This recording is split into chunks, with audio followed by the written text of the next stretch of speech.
The wind had always spoken in the Sahara, whispering, sighing, hissing across the dunes in timeless currents. It had shaped mountains of sand, sculpted valleys that shifted overnight, and preserved secrets that had no business surviving millennia. The desert, vast and unyielding, had always seemed like a place that had never been touched by the past, too dry for memory, too harsh for history. But that was before the discovery, before the drone footage, the signal anomaly, and the vanishing of 3 researchers. It began with a satellite survey, routine, commissioned by a French mineral exploration company, more interested in lithium than lore. While scanning a largely unremarkable sector of southern Algeria near the Hoggar Mountains, the system flagged a reflective anomaly deep beneath the sand. Something vast, something uniform, something ... architectural. The survey engineers forwarded the images, expecting a calibration error. But one of the geological interns, a Senegalese graduate named Jibril, noticed a pattern in the subsurface layers, walls forming perfect angles, a grid that resembled a city plan, rectilinear formations, unmistakably artificial, beneath nearly 70 meters of wind-blown sediment.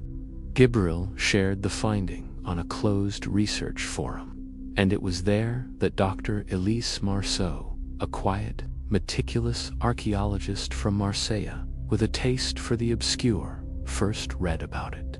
She had spent her life chasing echoes of prehistoric myth, impossible alignments, unexplained megaliths, oral legends with no datable origin. The anomaly stirred something in her, not excitement exactly, but a quiet dread. The pattern reminded her of something, a schematic she had once seen in a forbidden archive in northern Mali, a map etched on elephant ivory, supposedly thousands of years older than any known writing, depicting a city said to have predated the Nile civilizations. Within 2 weeks, Elise assembled a small team, Jibril, of course, whose excitement made up for his inexperience, Marta, a Polish geophysicist who had spent years studying magnetic anomalies across desert regions, and Julian, an old colleague of Elise's from university, a skeptic, a lover of rationality, and a trained desert survivalist. They flew from Algiers to Tamanrasset, then chartered camels and a supply truck to carry them to the edge of the anomaly. The desert had no roads, but guides could still trace the dry arteries that once carried caravans, following stars and old instinct. The team set up camp on a pale plateau where the sand seemed finer and colder than elsewhere. At night, it was so quiet that even dreams refused to speak. The equipment arrived 3 days later: ground-penetrating radar, vibration sensors, LiDAR systems. They worked tirelessly, scanning layer by layer. What emerged was staggering. A city, or the shadow of one, nearly 8 kilometers wide, laid out in a precise octagonal symmetry. Not haphazard like ancient villages, not sprawling like modern urban centers, but mathematical. The structures, or what remained of them, followed ratios they couldn't explain. Base 12 geometries, phi spirals, embedded in building foundations, radiating plazas that converged like a cosmic clock. Julian thought it was a hoax, some geological fluke, a misinterpretation. But the deeper they scanned, the clearer the image became. Elise was silent most nights, watching the scans print in long thermal bands. Marta began sleeping with the lights on in her tent.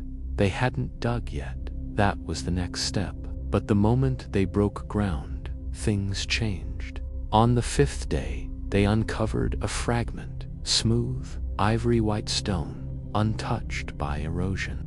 It was etched with concentric circles and radial notches, like a sundial mated with a flower. Jibril joked that it looked like an alien compass. Elise didn't laugh. She had seen similar glyphs once, drawn in charcoal on the wall of a cave hundreds of miles away. The same symbols, the same chilling symmetry. The fragment had no known material match, not marble, not limestone, not bone or shell. It was heavier than it looked and warm to the touch. They sent photos to labs in Europe. One geochemist replied in confusion. The mineral composition didn't T-match anything in Earth's known crustal layers. It was as if the stone had been synthesized.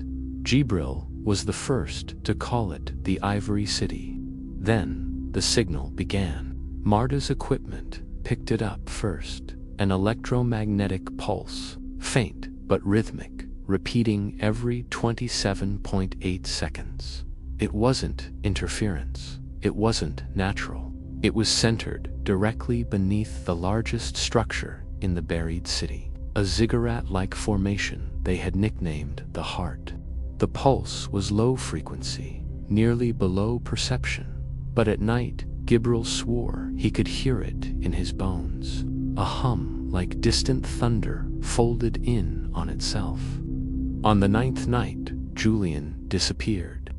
He had taken a walk after dinner, as he often did, mumbling about fresh air and superstition. He didn't return. At first, they thought he had gotten lost or wandered too far. But his footprints ended abruptly near the Heart. No signs of a struggle, no blood, no disturbed sand, just the end of movement. They called the Algerian authorities. The search yielded nothing. 2 days later, Marta vanished as well. Elise was the last, and she was afraid. She recorded everything, her voice cracking in whispered notes, sending encrypted messages to an off-site archive. She described the changes in the air, how the sand no longer felt like sand, how her skin tingled when she stepped near the unearthed walls. She began dreaming of lights, towering structures glowing with inner fire, beings with limbs like braided gold, and voices that weren't heard but pressed into the mind like pressure from deep water. In her dreams, she walked through the city, not ruined but alive, humming with impossible geometry, and always the same whisper, "We remember before you began." On the 13th day, Gibril found Elise's tent empty. He didn't leave. He stayed another night, then another. And on the 15th morning, he sent one final message from their solar uplink. "I'm going down into the Heart. I know I shouldn't, but I have to see. It's calling me. Maybe we were never meant to find it. Maybe we already did, long ago, and forgot." The signal went dark after that. Rescue teams found the camp a week later, supplies untouched, equipment still humming. No bodies, no footprints beyond a certain perimeter, as if the sand had swallowed history itself. The Algerian government sealed the area. The mineral company pulled its funding. Officially, the anomaly was declared a mirage, misinterpreted data, a hoax perpetuated by overeager scientists. The files were redacted, the story quietly buried. But sometimes, at night, desert guides whisper of strange shapes half glimpsed on the horizon, of tremors under the sand, of bone-white towers that vanish in the wind, and of a hum that never stops. Because beneath the Sahara, deeper than time, the Ivory City still dreams, and perhaps it waits.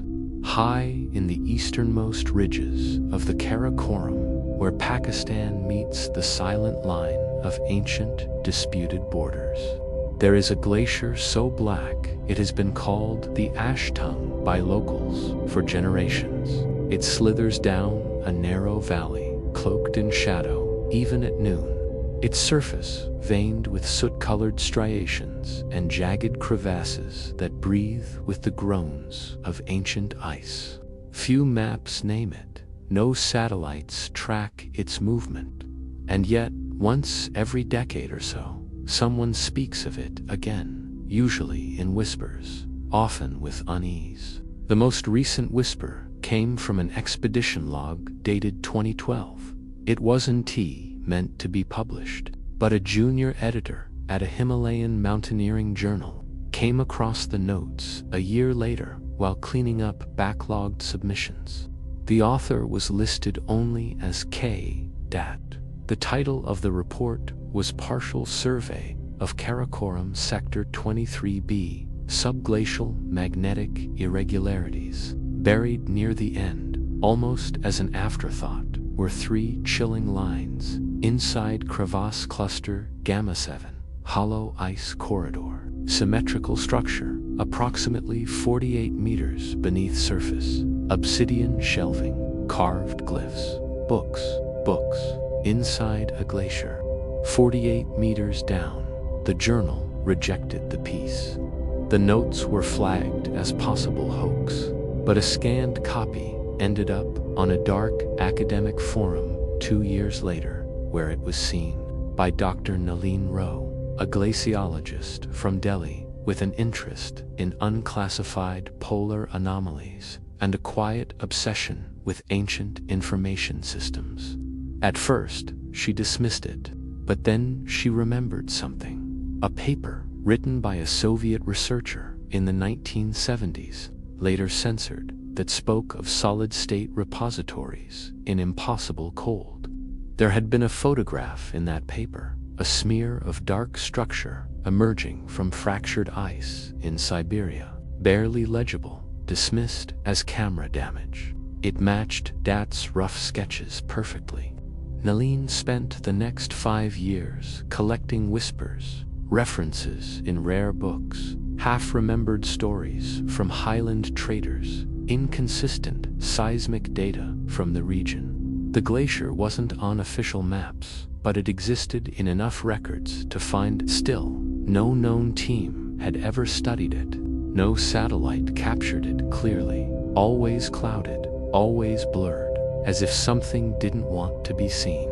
In 2019, she mounted an expedition, quietly, privately, no funding bodies, no institutional involvement, just herself, her assistant Anya, a former cartographer with deep experience in Himalayan terrains, and a small climbing team of 3 from Hunza locals who knew the mountains by muscle memory. They arrived at the glacier in late August. The journey took nearly a month, including a week spent waiting for the snowstorm to pass. The ash tongue was exactly where she expected it, a sloping, crooked wound in the earth, exhaling bitter wind and silence. The ice was black, not from soot, but from some mineral content no one could immediately identify. It wasn't volcanic, it wasn't carbon, it was old. That's what they all agreed on. Even before they drilled a single core, the glacier felt old in a way that had nothing to do with climate cycles. By the 5th day, they found the crevasse Dat had marked, Game 7. It yawned open like a vertical throat in the center of the glacier, narrow, dark, and terrifying. Nalini's team rigged safety lines and descended with portable heaters, ice anchors, and sensor equipment. At a depth of about 45 meters, they found the tunnel. It wasn't a natural formation. The ice had been melted, or more precisely, shaped, not chipped, not crushed, but smoothed along perfect curves. The walls reflected a dull violet sheen in the lanterns.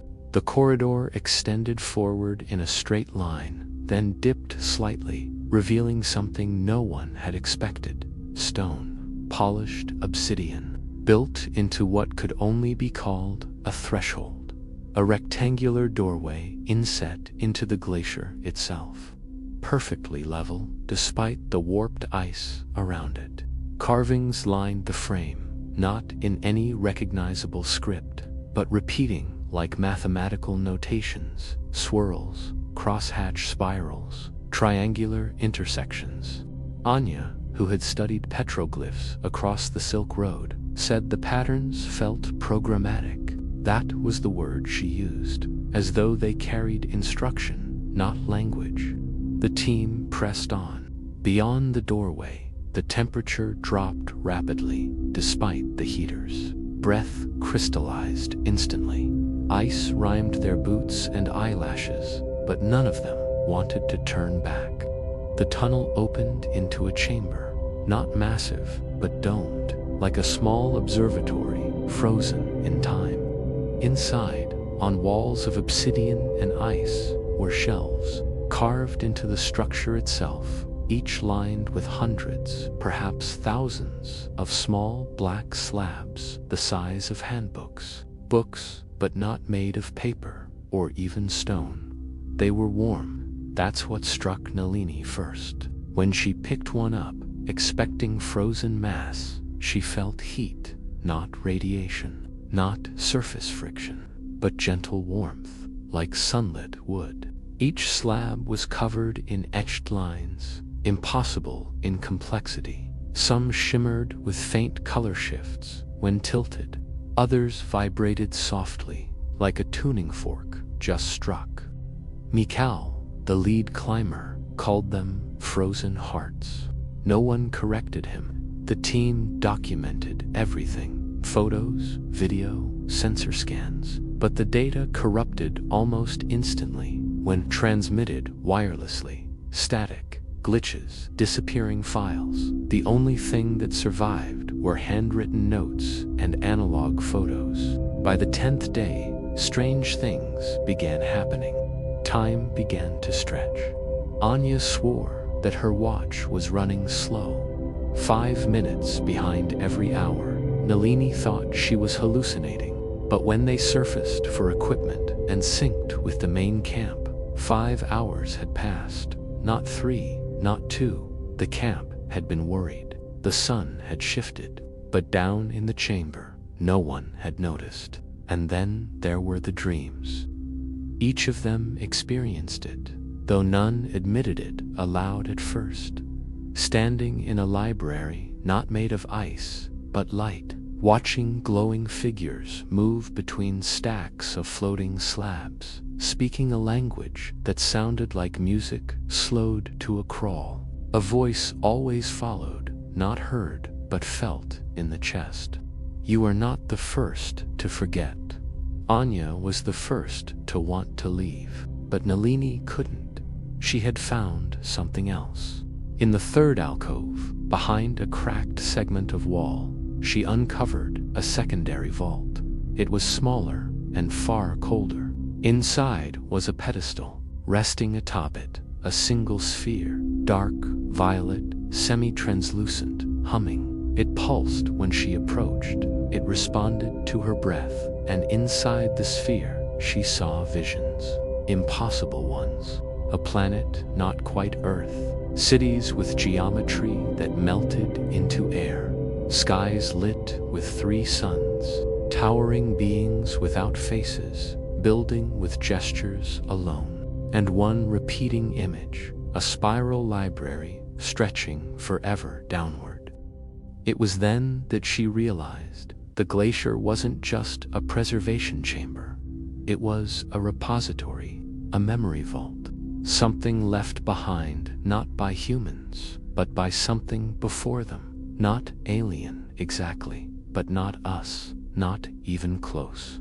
She understood then the glacier wasn't growing over the structure. The structure was generating the glacier.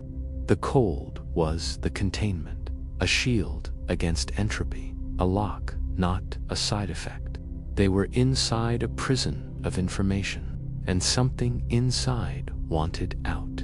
They left the next day, not because they wanted to, but because the glacier began to shift. The entrance warped. The crevasse began closing. By the time they reached the surface, the ice had sealed. The valley had shifted. They barely made it back to base camp. One climber never spoke again. The others left the field entirely. Nalin returned to Delhi. She tried to share her findings, first with colleagues, then through unofficial papers. But the evidence always corrupted. Samples lost integrity, files wiped. Even her analog notes faded over time, as if rewritten while she slept. But the dreams never stopped. She began to sketch, not from memory, but from vision, a city, a spiral, an impossible book. She no longer believes the glacier holds a library. She believes it is the library, a living repository of thought, freezing knowledge to keep it from escaping into a world not ready to remember. And somewhere, deep in its endless stacks, the librarians still walk, waiting, watching, whispering truths that predate stars. Not because it is lifeless, but because it is sealed. Buried beneath 4 kilometers of Antarctic ice, Lake Vostok is the most secret lake in the world. A body of water as large as Lake Ontario, completely hidden from the surface for more than 15 million years. Its shores have never been kissed by sunlight. And in all that silence, in all that crushing cold, something pulses beneath the ice. It began with sonar anomalies, strange, rhythmic echoes recorded by Russian scientists in the early 2000s as they drilled cores to study the subglacial water, too deep to be dismissed. In 2011, NASA got involved, quietly, but unofficially. They were chasing something else, a signal, not electromagnetic, not radio, something older. They brought in Dr. Helena Caro, a linguist and semiotician whose entire career had revolved around decoding symbolic systems that defied classification. She had spent decades working with dead languages, many of which never had a Rosetta Stone. Rhythmic codes, information etched into structure rather than word. When they showed her the Vostok sonar pattern, her reaction was immediate and quiet. "This isn't noise," she said. "This is memory." She traveled to Antarctica as part of a joint Russian-American operation under the guise of a climate survey. They arrived at the Vostok station in the dead of polar summer, months of sun without warmth, silence broken only by the occasional groan of ice shifting in its ancient weight. The drilling apparatus had already reached down into the lake's periphery years before, but they hadn't penetrated the vault. That's what Helena came to find. Because buried beneath the sonar readings, faint, almost imperceptible, was another signature. Prime interval clusters. A stone circle buried beneath the Algerian Sahara. Each site had something strange in common. Curved triangular glyphs, circuit-like etchings, and a subtle pulse that could not be measured by normal means, only felt. Each had been dismissed as hoaxes. Each had also, according to buried documentation, driven at least one person mad. She wasn't the type to chase theories. She chased patterns. And Lake Vostok, in its frigid stillness, was whispering a pattern older than the continents. It took 3 weeks to reach the vault. Not by drilling, but by ice seismography and precision core melting, creating a narrow vertical corridor toward the echo source, and a pressurized sled system to transport them downward. When Helena and her assistant, a glacial geologist named Dmitry Kalinin, arrived at the final chamber, the temperature dropped so low their breath froze mid-air, curling like smoke around invisible corners. The ice gave way to structure. The grooves formed a web, thousands of interlocking loops that looked like neural circuits or the etching on a silicon chip. Helena ran her gloved fingers across it and felt warmth, not from the material itself, but from inside her hand. She began to weep without realizing it, and then the vault opened. No grinding, no sound. The material simply moved, folding away into nothing, revealing a darkness so absolute that it swallowed the electric light. Inside was a spiral chamber. It descended without stairs, without rails. They descended. Each step felt lighter, as though gravity forgot its role. At the bottom, Helena saw them, the Atlantean circuits. That was the only word she could later use. The walls were not walls, but shelves of impossibly thin strands of crystalline lattice, each strand vibrating gently with patterns of light, like frozen lightning trapped in spider silk. The entire chamber pulsed with organized data. Not digital, not binary, but something else. Analog emotion, encoded memory, ancient cognition stored in a lattice of light and mineral. And in the center, a chair, or what resembled a chair, curved, seamless, sized, not for a human, but something taller, thinner. It faced an aperture, a dome that displayed not the inside of the chamber, but the sky, not the current sky, a sky with 3 moons. Helena sat. Dmitri tried to stop her, but it was already too late. The moment her back touched the surface, the circuit lit up, the entire chamber igniting like a neuron firing for the first time in eons. And she remembered, not in images, not in words, but in architecture. Entire cities folded in upon themselves, built not with stone, but with harmonics. Bridges that spanned dimensions. Transportation that moved by intention. Thought structures that floated above oceans, no longer present on Earth. She saw a world before this one. Not Earth as we know it, but Earth before the one we inherited. When the poles were different, when time moved differently, when sentient species built not from instinct, but from understanding. And she saw their downfall. Not war, not greed, but choice.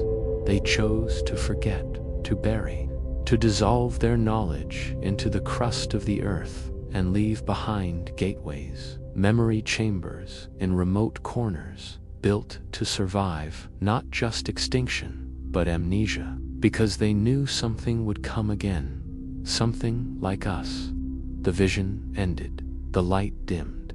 When Helena awoke, the vault had closed. Dmitri was gone. She was lying on the surface, 20 meters from the drill site, frost forming crystals in her hair, her notebook clutched to her chest. Inside the notebook were pages of glyphs she had never seen before, her own handwriting, her own language. When she returned to civilization, no one believed her. The Russian authorities denied her presence. NASA disavowed the expedition. All photographs she had taken returned as blank files. Her assistant's name disappeared from all records, but the notebook remained. And at night, she dreams of the circuit, of the chair, of the sky with 3 moons. And she knows the truth now in her bones. The Atlanteans were not a myth, and they were not destroyed. They stepped aside and left behind the keys, waiting for us to remember how to use them.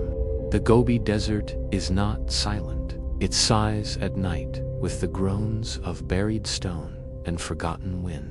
Beneath the orange sand and bone-white mesas, something turns ever so slowly, like a vast, sleeping breath beneath the earth. It's easy to think of the Gobi as barren, but those who know it well understand. Nothing is ever truly empty. It is a place of concealment, not absence. That is why Dr. Hao Yun returned there after 18 years. She had been young the first time, just a graduate student on a desert archaeology survey out of Beijing, mapping ancient Silk Road trade routes near the Mongolia-China border. She had been assigned to Lion Province, dry, unassuming, historically dismissed as a low-priority zone for excavation. But there, in a shallow depression between two crescent-shaped dunes, she had found it, a head, half buried in sand, carved from something that looked like stone, but felt metallic under her brush, expressionless, eyes closed, smooth, ageless. The features were unlike anything from Chinese antiquity, not Mongolian, not Tibetan, not Persian. The proportions were subtly off. The face, longer than human, the ears narrow, almost vertical, alien, but not grotesque, almost serene. When she reported the find, the site was shut down the next day. Military trucks arrived at dawn. Her supervisor told her, without emotion, that the dig was canceled. Her photos were deleted. Her sample was confiscated. She was escorted back to Beijing within 24 hours. The official explanation was uranium contamination. She never spoke of it again until 18 years later, when she received a letter, not an email, a handwritten letter delivered to her office at the Chinese Academy of Sciences. There was no return address. The envelope contained only one thing, a photograph. It showed the same head she had uncovered, now fully excavated, not alone, but surrounded by dozens more. A circle of figures standing in the desert, half submerged in sand, like frozen monks in a sunlit trance. There was one line written on the back, "The orchard has awakened." She knew immediately what it meant. She left her university post within the week, cashing out favors and burning bridges in equal measure. She contacted no one, not even her former colleagues. Her plan was simple: go back, alone if needed, and find the orchard, document it, understand it, because something had changed. Satellite images showed nothing unusual in the region, just dunes, rock, and scorched soil. But an unregistered French geomagnetic survey from 2015 showed faint magnetic rings in a radial pattern near Lian Province, like concentric ripples frozen in iron. The same pattern appeared in northern Sudan, beneath the sand near Napata, and again near Lake Titicaca in Peru. All three sites shared three things: no known cultural artifacts, military involvement, disappeared reports. And all three were referred to unofficially as orchards. Dr. Howe went to the Gobi alone. She used outdated maps and a civilian GPS jammer to stay off-grid. Her gear was minimal: a solar pack, survival rations to drones, and a custom-built ground-penetrating radar array disguised as a camel saddle. She drove for 2 days over cracked roads and old trade routes, and then walked the final 14 kilometers into the desert. The heat was breathless. The dunes shimmered like golden smoke, and there, exactly where she remembered, was the depression. It was deeper now, as if the sand had collapsed inward, circular, at least 100 meters across, and within it, figures, hundreds of them, not carved stone, not cast metal, something in between. Each stood about 3 meters tall, half submerged in the sand, spaced with unnatural precision in spiral formation, eyes closed, arms at their sides, skin smooth, seamless, genderless, ageless. Their surfaces shimmered faintly, reflecting light like water, but without ripple. Howe walked among them, her boots crunching quietly. The silence was profound, not empty, but listening. She reached for one. The moment her fingers touched its shoulder, she felt a hum, not in the air, but in her blood, a subtle tremor that made her teeth ache. She staggered back. The statue had changed. Its eyes were open, not glowing, not moving, just open, carved into awareness. Its gaze stared into the desert. Past how? Past time. She gasped, backed away. Another hum. Another statue opened its eyes, and another, like a field of sunflowers waking at dawn. One by one, they turned, not physically, but in presence. Their focus shifted, as though some shared attention flowed through them like wind through tall grass. She ran, but only briefly. Then, slowly, she turned and returned to the center of the circle. Her heartbeat calmed. The fear softened into something else, awe, and a strange clarity.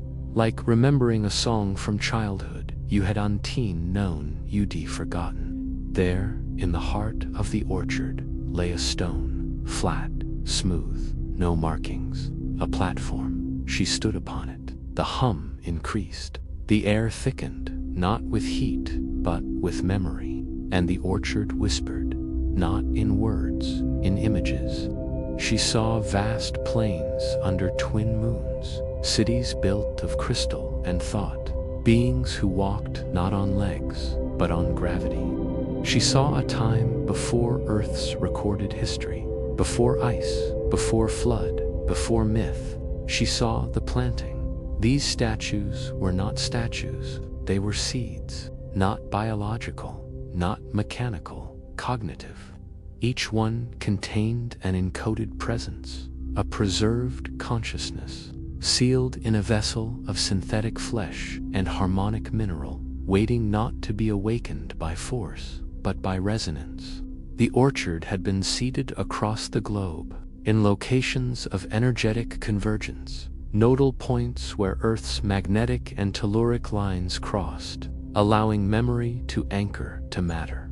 The figures were not alien, they were former, not gods, not machines, but ancestors of thought, species, or civilizations that had transcended physical form, returning to Earth not to rule, but to remind, to plant the idea of memory into the deepest root of human potential, waiting for the right frequency to emerge again. And now, someone had triggered that frequency. Hao remembered her own dream from the night before, a dream she hadn't understood, standing in the orchard, singing a tone without sound, watching the statues bloom. She had been dreaming the signal. She was the signal. The figures began to shimmer more intensely, not glowing, refracting, bending light into layered shapes like fractals on water. Each shape pulled at her mind, unfurling meanings without language, and then one moved, just slightly, a blink, a tilt of the head, and it opened its mouth. A single tone emerged, long, low, harmonic. It echoed through the circle, resonating in perfect thirds and fifths. The other figures joined in, a chorus of resonance, ancient and new, soft as thunder. The song was not music, it was remembrance of the world before myth, of civilizations not lost, but hidden in orchards of stone. When she left the site the next morning, she didn't mark the coordinates, she didn't bring samples. The orchard would disappear again. She knew that was its way, but Hao carried something else, a frequency in her bones, a low hum that whispered to her in crowded cities, in libraries, in train stations, places where the old signals often pass unnoticed. And every so often, she would hear it echoed in the distance, another seed stirring, another orchard awakening. And she would smile, because she understood now. History is not written in stone, it is planted, and it always grows back. There is a depth at which the earth stops sounding like earth, past the lightless miles and crushing cold of the ocean's deepest pit, where pressure folds steel like paper and sunlight is a forgotten theory. The world becomes something else, silent, yes, but not still. The Mariana Trench is the deepest place on Earth. It is also, according to old Pacific Island lore, a place not meant to be found.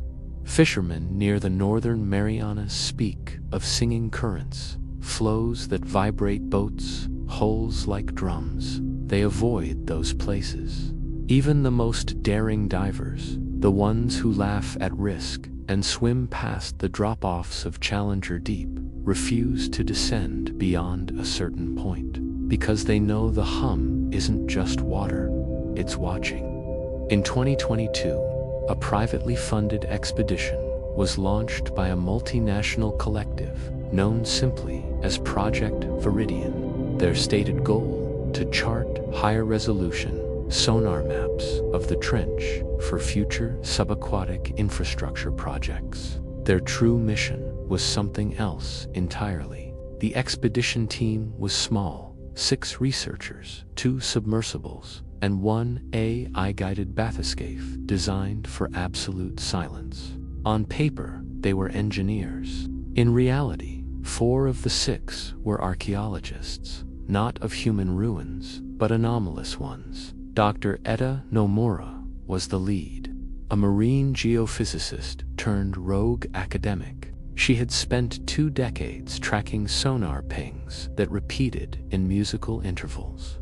Most considered her theories fringe, that deep under the sea, especially near tectonic subduction zones, there were structures that echoed the harmonic designs of ancient temples. Not just natural echoes, but engineered acoustics. The others were equally unconventional.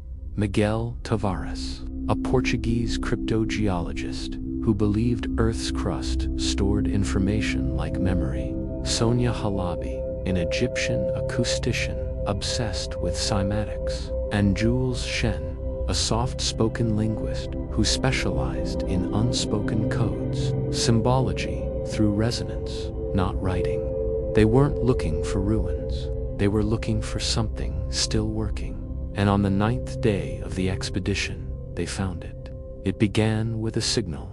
At a depth of nearly 11,000 meters, the AI aboard the bathyscaphe detected a pulse. Not random, not seismic. It was regular, like a heartbeat. Every 22 seconds, a low-frequency tremor reverberated across a kilometer radius, precise down to the millisecond.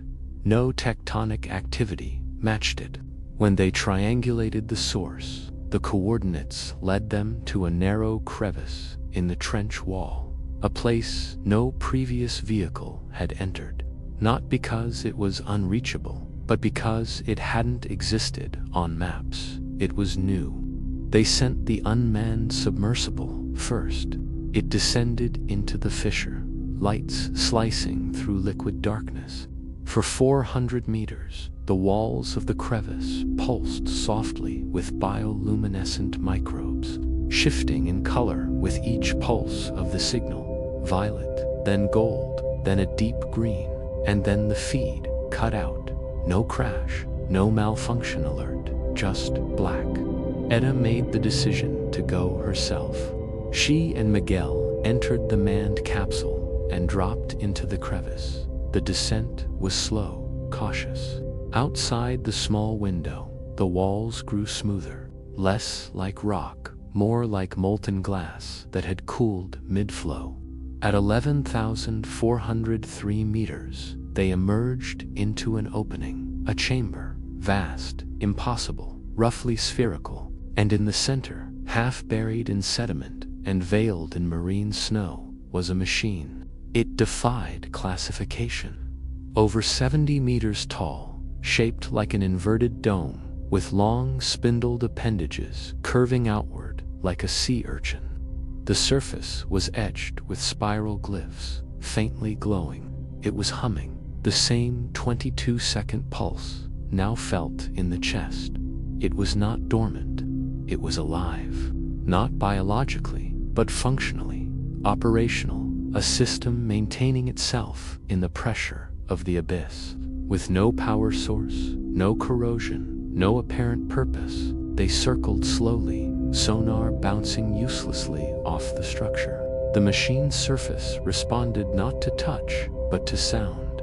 When they spoke, the glyphs shifted slightly. When they played music, a simple scale from a waterphone instrument Sonia had brought, the entire structure shimmered. It responded to harmony. Back on the surface, Sonia and Jules analyzed the sound patterns. They found language, not words, but instruction, a logic buried in resonance. The machine was not random. It was waiting for the right sound, a chord, a sequence, a key. That night, Sonia dreamed of a spiral. She walked a stone path that coiled deeper into blue light.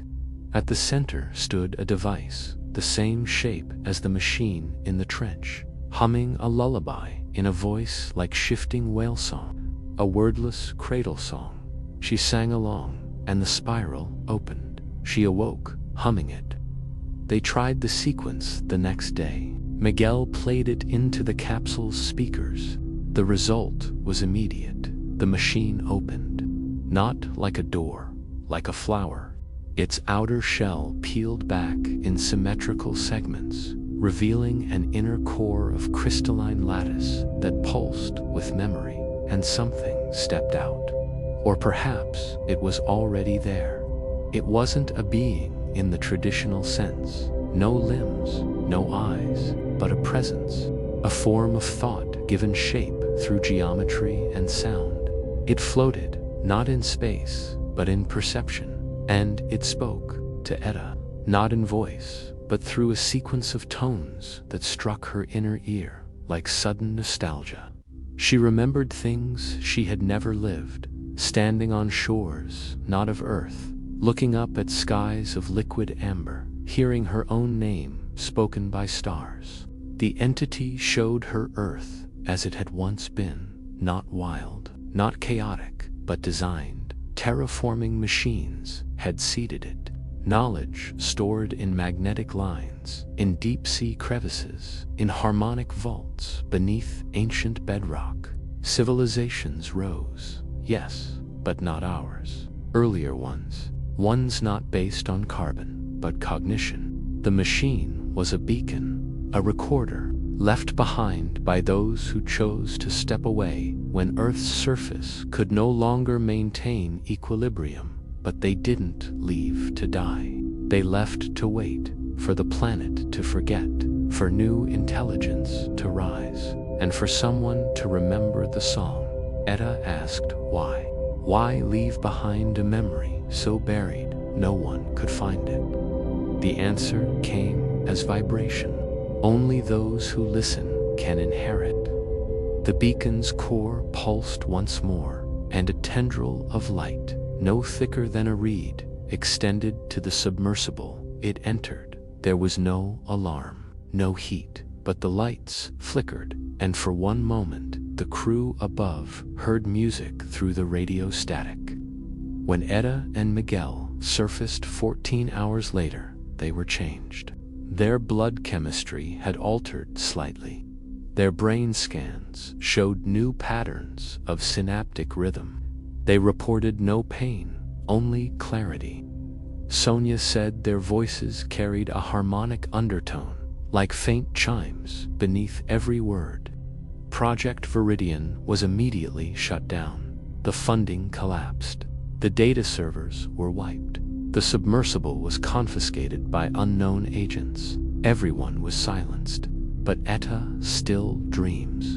And in those dreams, the ocean sings to her, low and soft, patient and ancient. The machine is still down there, still humming, still waiting for someone to remember the world that once was. And in some quiet place between thought and sleep, she understands. The machine was not the only one left behind. The air in the archives of the Royal Cartographic Society in London was always dry, tinged with the faint scent of aged vellum and must.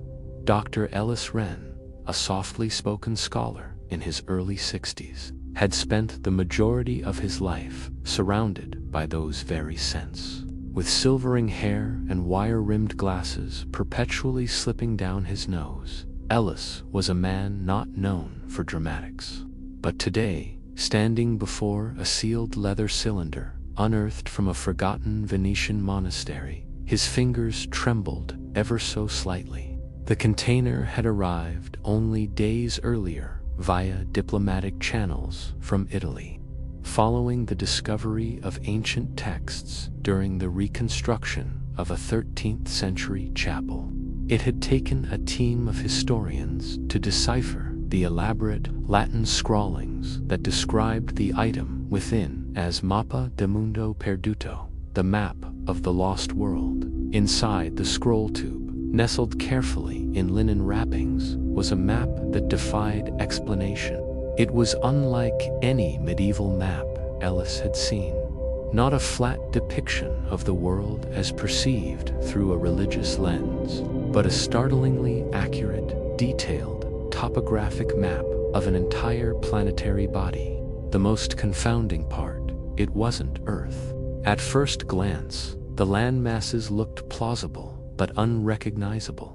Continents that didn't match anything on Earth's surface, spread across oceans, rendered in fine cobalt ink. There were polar ice caps, equatorial rainforests, vast mountain ranges, and deep canyon systems. Small glyphs and markings indicated settlements, astronomical coordinates, and seemingly advanced annotations for wind patterns and magnetic flows. After several sleepless nights and cross-referencing with every known historical and astronomical database, Ellis's assistant, a young, enthusiastic postdoctoral researcher named Zia Karim, whispered what they were both starting to suspect but were too afraid to say aloud. It matches Zarmina's world. Zarmina's world, or Gliese, 581 grams, as it was known in the scientific community, was a potentially habitable exoplanet located approximately 20 light-years away in the constellation Libra. Discovered in 2010, it had stirred excitement for its Earth-like conditions, but no probe or telescope had ever resolved its surface in detail. Ellis and Zia were stunned. The duo began examining the document more closely. The parchment was genuine medieval lambskin, verified by both carbon dating and isotopic analysis. The inks were historically accurate. There was no evidence of tampering, no signs of forgery. Hidden within the border decorations were symbols, not Latin, not Greek, not Arabic, but curving, rhythmic script that neither Ellis nor Zia recognized. They weren't in any linguistic database. Desperate for insight, Ellis reached out to a friend, Dr. Naomi Renshaw, an expert in proto-languages and symbology at the University of Tübingen. She arrived 2 days later and immersed herself in the symbols. Within a week, she made a stunning announcement. "They're not entirely symbols," she said, sliding a magnified image under the microscope.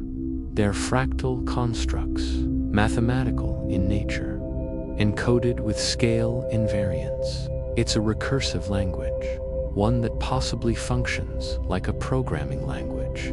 The implications were staggering. It wasn't just a map, it was a blueprint. Naomi's decoding efforts uncovered references to energy points, transit arcs, and terms that could only be interpreted as teleportation matrices or gravitational harmonics. Incredibly, the annotations matched theoretical constructs proposed only recently by physicists working in quantum gravity. "Whoever made this," Naomi said, "understood the structure of space-time better than we do." Word of the discovery could not be contained.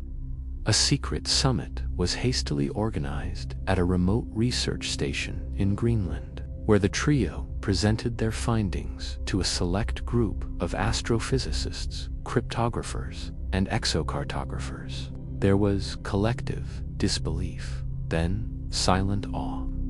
Yet, among the attendees was a man known only as Colburn, a representative from an undisclosed branch of an international intelligence agency. He listened carefully, but said very little. After the summit ended, Colburn approached Ellis in private. "This isn't the first map," he said quietly. "There are 5 others. One was discovered in Egypt in the 1920s, another in a temple in Java, all destroyed in mysterious fires, except one, the Antarctic fragment. That one's incomplete." Ellis's heart thudded. What happened to the others? Colburn simply handed him a dossier. The images within showed scorched libraries, missing explorers, and inexplicable seismic activity near the locations where the maps had surfaced. "These maps," Colburn said, "are not meant to be found. Each one has triggered ... events, patterns that suggest someone or something reacts when they're revealed." Ellis and Zia were taken to a subterranean facility where the Antarctic fragment was kept, a shattered obsidian slab etched with the same fractal language. When overlaid with the map from Venice, the 2 pieces resonated faintly, generating low harmonic vibrations that could be felt through the bones. Further analysis revealed that the resonance wasn't random, it was a signal. And it wasn't broadcasting into space, it was broadcasting into Earth, to where no one could determine. Zia was the first to suggest the unthinkable. What if these maps weren't made by an alien civilization, but by an earlier one, pre-human? Ellis felt the weight of centuries pressing down on him. Myths from across the world, from the Hopi ant people to the Indian Asuras, the Sumerian Apkallu, to the Dogon Namo, all spoke of sky beings and knowledge bringers who vanished or descended underground. The theory grew more chilling as correlations emerged. The glyphs on the map matched petroglyphs found in caves across continents. The settlement markers aligned with underwater megaliths near Yonaguni and unexplained structures in the Amazon basin. Naomi found a series of encoded date intervals within the fractals. Temporal keys, perhaps. They pointed to epochs, hundreds of thousands of years before Homo sapiens emerged. There had been others, advanced, global civilizations, and they had mapped the stars and other worlds before they vanished. Suddenly, the map began to degrade. Ink darkened. Symbols shifted subtly, almost like a defense mechanism. Colburn's agency quarantined the scroll, but not before Zia took higher-resolution scans. Within weeks, Ellis went missing. Naomi returned to Tübingen and fell mysteriously ill, whispering strange equations in her sleep. Others said she boarded a research vessel to search for the other maps.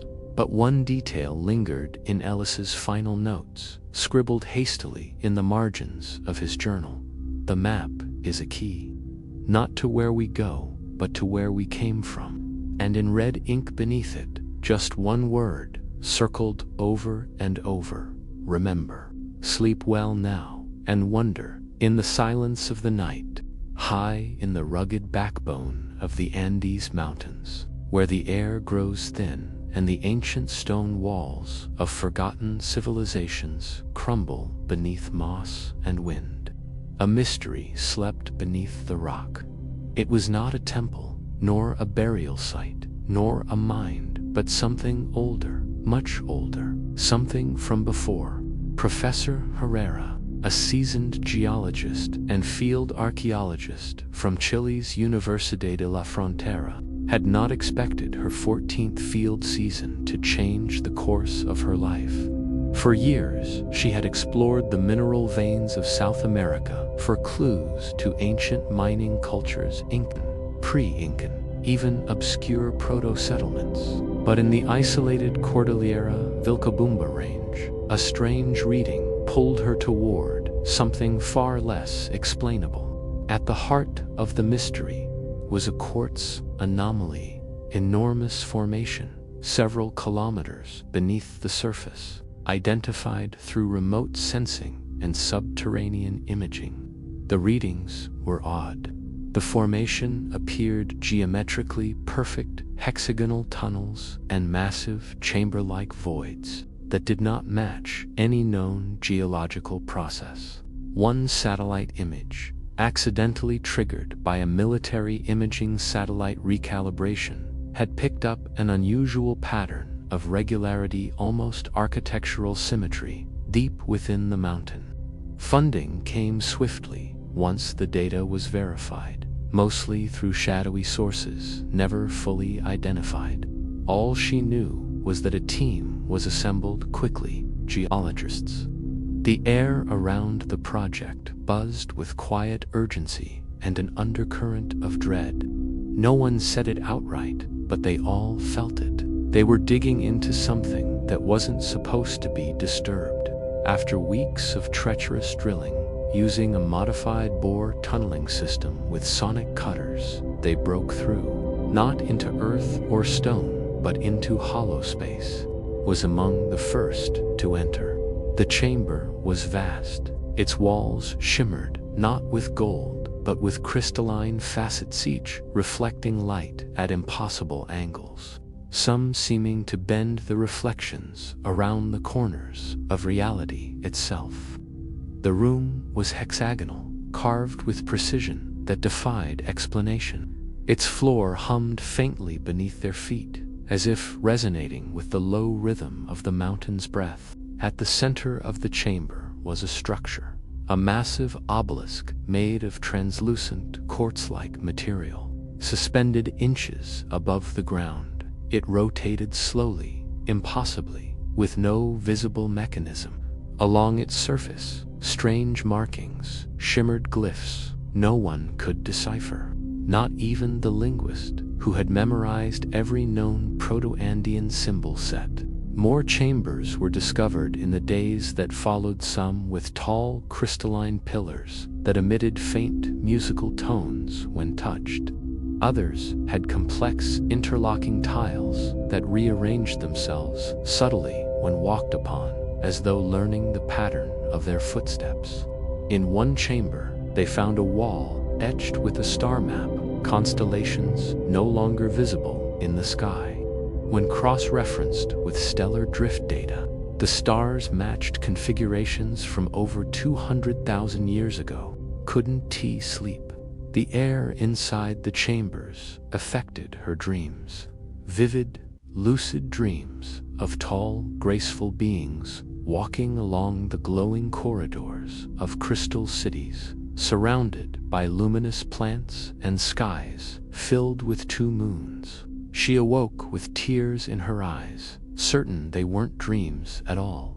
Dr. Valentine Rice, the physicist, began measuring the chamber's resonance patterns and made a disturbing discovery. The vibrational frequencies matched those found in the human brain during deep meditative states. He hypothesized the chambers were not just spaces, they were interfaces, tools meant to connect with consciousness, or possibly something beyond it. Then came the incident. One night, an assistant named Javier disappeared. Security footage showed him standing before the obelisk, placing his hand on it. There was a bright pulse, and then he was gone. Not a trace, no sound, no thermal disturbance. The footage cut to static for several seconds, and when it resumed, the obelisk was spinning faster. A week later, another assistant, Amaru, began speaking in an unknown tongue. At first, they thought it was a seizure or glossolalia, but when the linguist analyzed the speech, he found patterns, syntax, grammar, a language, and not one related to any known family. Amaru began sketching complex geometries, spirals nested within spirals, mathematical patterns tied to golden ratios, prime numbers, and sequences yet to be catalogued. She said little in Spanish, except to whisper one phrase over and over: "They are listening again." By now, the team was in a state of controlled panic. Funding was suddenly cut. Their communications were restricted. The last supply helicopter arrived without explanation, carrying only a locked briefcase and a man named Director Alexei. He introduced himself as part of the Continental Oversight Council, a name that did not appear on any official registry. Alexei ordered the chambers sealed. The team was to be extracted within 48 hours. All data was confiscated, protested, but was silenced by a quiet warning: some knowledge is not meant to be rediscovered. Before they left, returned once more to the obelisk, she placed her hand on it. No pulse, no disappearance, just a low warmth and a single thought, not her own, pressed gently into her mind. Not yet. The team was airlifted out and split up, returned to Santiago, and tried to resume her normal life. But she changed. Her dreams persisted, and sometimes, in the quiet hum of household electronics, or the resonance of wind in the glass windows, she thought she heard the tones of the chamber calling. Years passed, the site vanished from maps, satellite data was scrubbed, but rumors persisted in hushed corners of academia of a crystalline city beneath the Andes, built by beings older than history, waiting in silence, waiting for us to remember. When died at age 83, her estate was left to her niece. Among her possessions was a leather journal wrapped in cloth, and a memory stick labeled in hand-scrawled ink: "Pre-human interface, do not share." On the first page of the journal, written in that strange geometric language, was a phrase her niece would spend years deciphering. It read, "We left before you, Rose. We will return when you are ready to fall asleep with us again." The eastern highlands of Zimbabwe hold secrets older than the legends that name them. Beneath the moss-covered slopes of Mount Nyangani lies a plateau of sudden mists and inexplicable silences, where even birds seem to forget to sing. Local Shona tribes have long whispered tales of people who disappeared without a trace while crossing certain sacred paths. The stories say the mountain takes them, and that sometimes, if you're quiet enough, you can hear them whispering from the wells that dot the forest like forgotten eyes. When Dr. Halima Renshaw, a geologist and historical linguist, first received the declassified 1969 satellite imagery from the African Anthropological Archives, she couldn't believe what she was seeing. Not just another prehistoric mound or scattered ruins. This was a perfect octagonal formation, precisely symmetrical, and carved directly into the stone face of a mountain that was believed to be untouched by human hands before the Iron Age. What intrigued Halima more wasn't just the shape, but the surrounding anomalies, a series of deep, evenly spaced wells spiraling out from the octagon-like spokes of a wheel. And from the depths of those wells, sensors had picked up trace sounds, ultra-low frequencies, far below human hearing, but unmistakably patterned, rhythmic, almost musical. She organized an expedition immediately, assembling a team of 4, herself. Kandai Noka, a local historian from Mutar, familiar with both modern Shona dialects and ancient oral traditions. Andre Weiss, a German acoustic physicist who had spent 2 decades studying infrasonic phenomena in megalithic structures, and Emiko Sato, a young robotics engineer and drone specialist from Osaka, who had worked previously on cave mapping in the Andes. They arrived in mid-September, just as the dry season was ending and the mountain mists began to grow heavier. lingering until late morning, like breath held over the land. Their base camp was a cluster of tents tucked beside a shallow stream. The nights were quiet except for the sighing of wind through the tall grass and the occasional bark of baboons echoing down from the rocks. It took them 3 days of hiking and drone mapping to locate the octagonal structure. And even then, it nearly evaded them.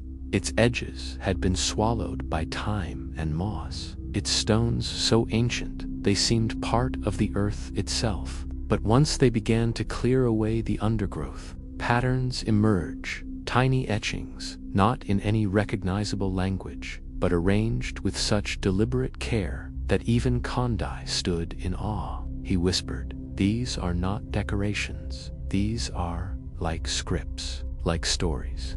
Andre's equipment picked up the sounds almost immediately. From the wells, which were exactly 3.14 meters apart, a fact that sent shivers through the team, came those rhythmic pulses, low, sustained tones that followed a repeating but gradually shifting pattern. "We're hearing a sequence," Andre said, "but it's not random. It's like a harmonic code, like the mountain is singing." Imiko sent down the first Proba small drone, equipped with lights, microphones, and depth sensors, sent to the nearest well.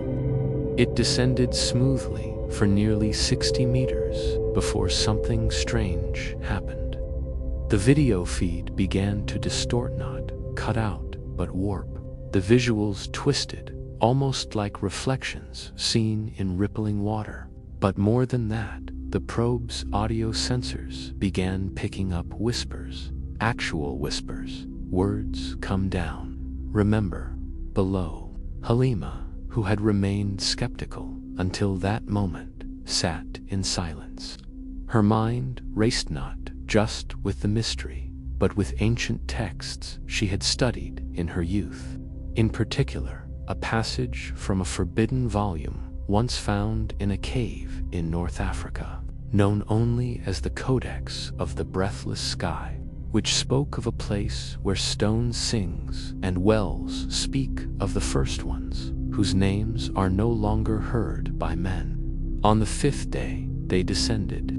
Each well was too narrow for human descent, but between two of them was a shallow depression. Emiko's ground radar revealed a hollow chamber beneath it. Working carefully, they began excavation. After nearly 12 hours, they uncovered a stone slab with what appeared to be a hinge at one end. It took all 4 of them to lift it. The passage beneath was dry, steep, and lined with smooth stone, not chiseled, but melted, as if shaped by heat or pressure that left no tool marks. They descended with ropes and headlamps, the air growing cooler and impossibly still. The sounds, however, grew louder, no longer infrasound, but audible tones, deep, like the throat singing of monks, layered with something that sounded synthetic. The chamber they entered was not of this earth, not in the sense of material. It was stone. Yes, but the architecture defied logic. Angles curved into one another, walls folded like fabric, and light from their headlamps seemed to bend unnaturally. The air was dry, but every sound echoed as if underwater. In the center of the room was a pillar, and upon that pillar hovered a disc of metal that shimmered without reflection. Beneath it, engraved into the pillar's base, was a ring of symbols. Kondai, breath, trembling, knelt to examine it. These are similar to Proto-Bantu glyphs, but some of them are older than anything recorded. There are no known humans who wrote like this. As he traced the symbols, the disc began to spin.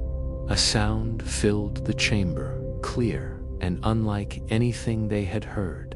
And within that sound, voices, each of them heard different things. Andre heard choral music in a tongue he had never studied, yet understood. Emiko heard a lullaby her grandmother used to hum, woven into a sea of unearthly harmonics. Kandai heard the voice of his father, who had died a decade earlier, whispering stories of the sky people. Halima heard nothing at first, then one word, Sibia. It was a name she had read only once in the Lost Codex. Sibiatai, ancient name for a civilization that existed before the stars moved into their current positions.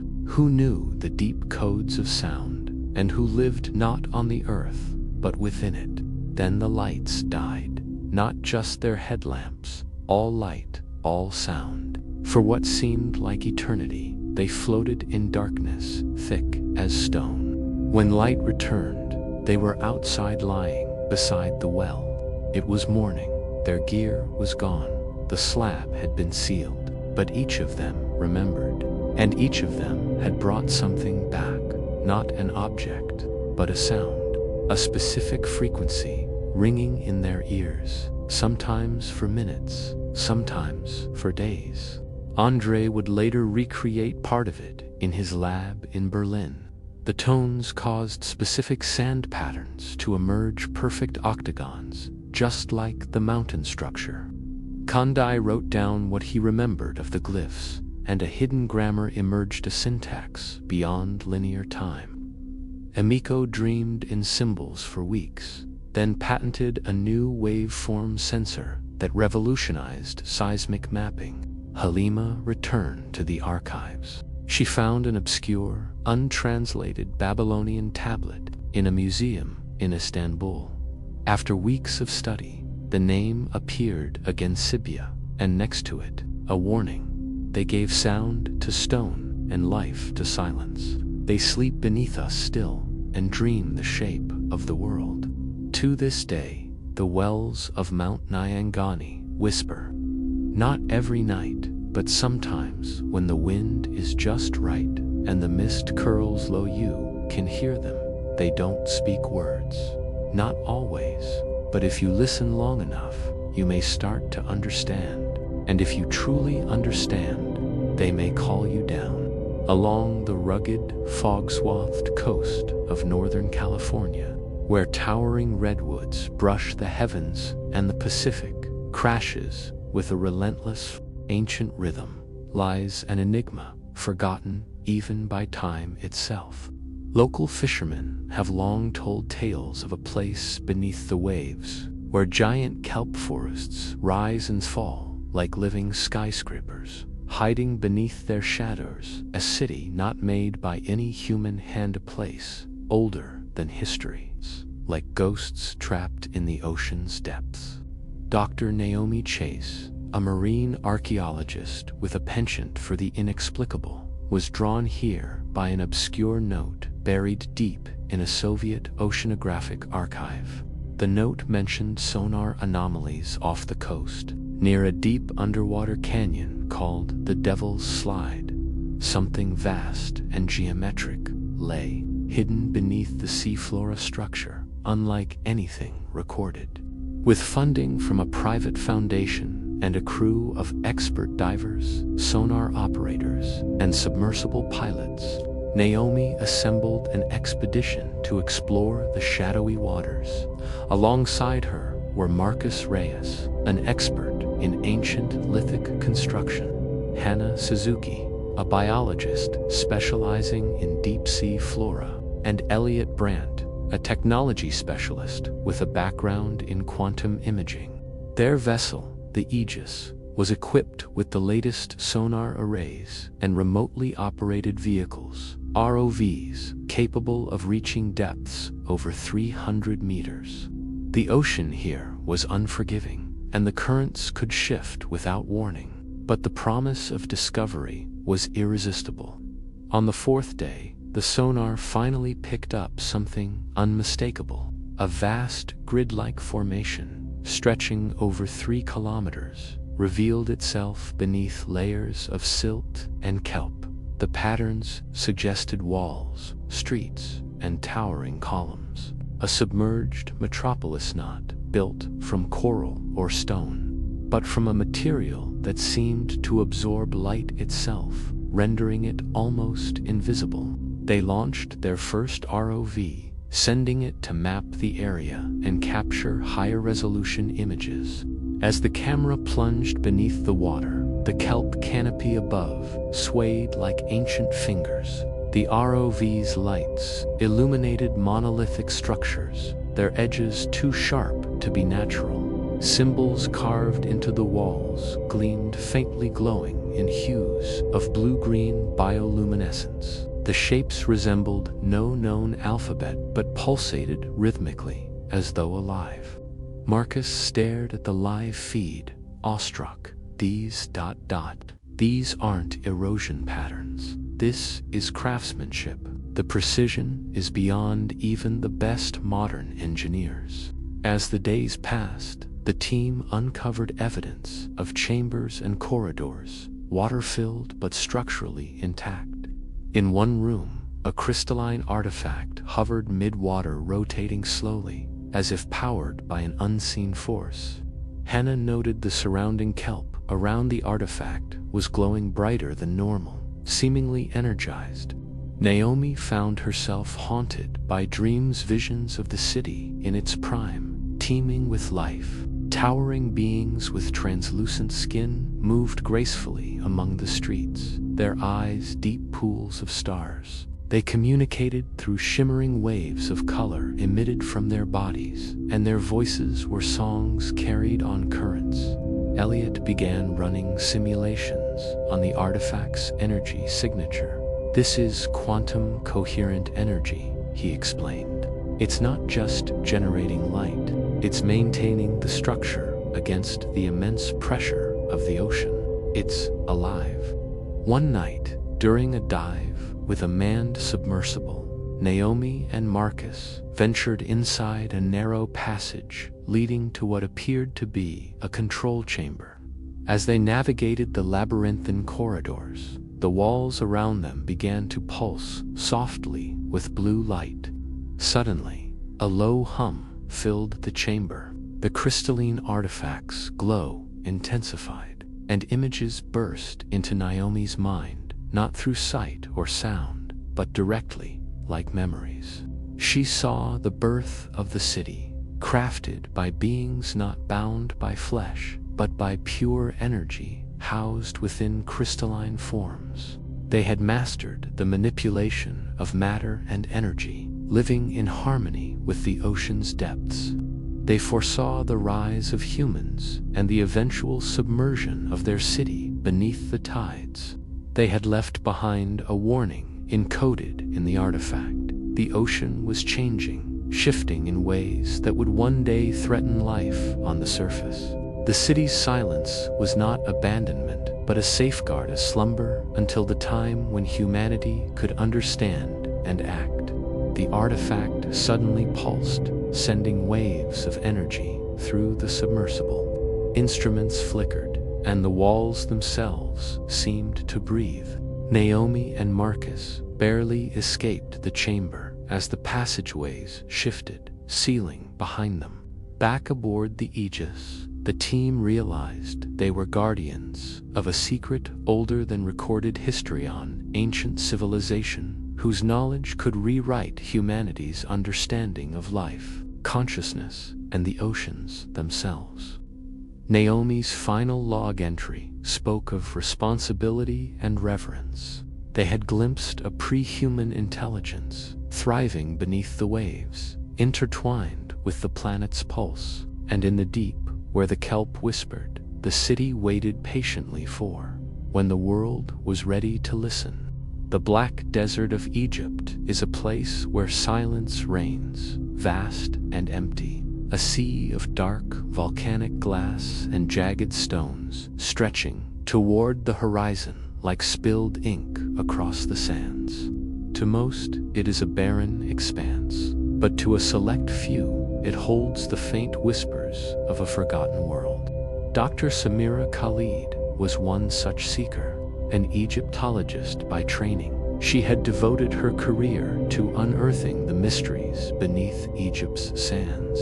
But the black desert called to her in ways no tomb or temple ever had. It was not the promise of gold or gods that drew her, but the echo slow, haunting, like voices trapped in the stones.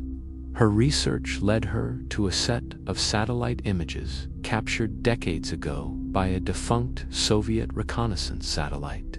Buried in the archives were signs of geometric anomalies, patterns that defied natural formation, clusters of perfectly symmetrical shapes, circles within triangles, lines intersecting with precise angles. They were too regular to be random. Funding was hard to come by. The area was remote and inhospitable, but with the help of a private patron intrigued by the unknown, Samira assembled a small team. Omar, a geophysicist, Leela, a linguist familiar with ancient Egyptian scripts and less-known Proto-Saharan languages, and Yusuf, a local Bedouin guide whose ancestors had passed down oral traditions about the desert's secrets. Upon arriving, the team was met with the oppressive heat and an unsettling stillness.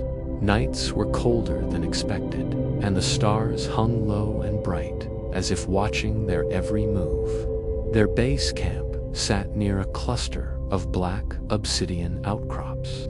On the second day, Omar detected low-frequency vibrations beneath the ground.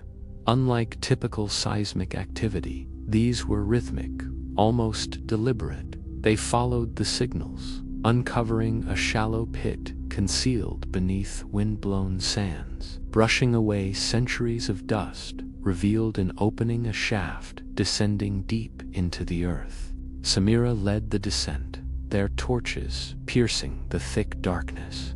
The air was dry and cool, filled with the scent of ancient stone. After several meters, they entered a vast cavern. The walls shimmered with veins of obsidian, reflecting light in fractured patterns. At the cavern's center lay a monolithic structure, roughly shaped like a colossal heart carved from black glass. Embedded within were countless tiny facets, arranged in patterns that flickered faintly, as if alive.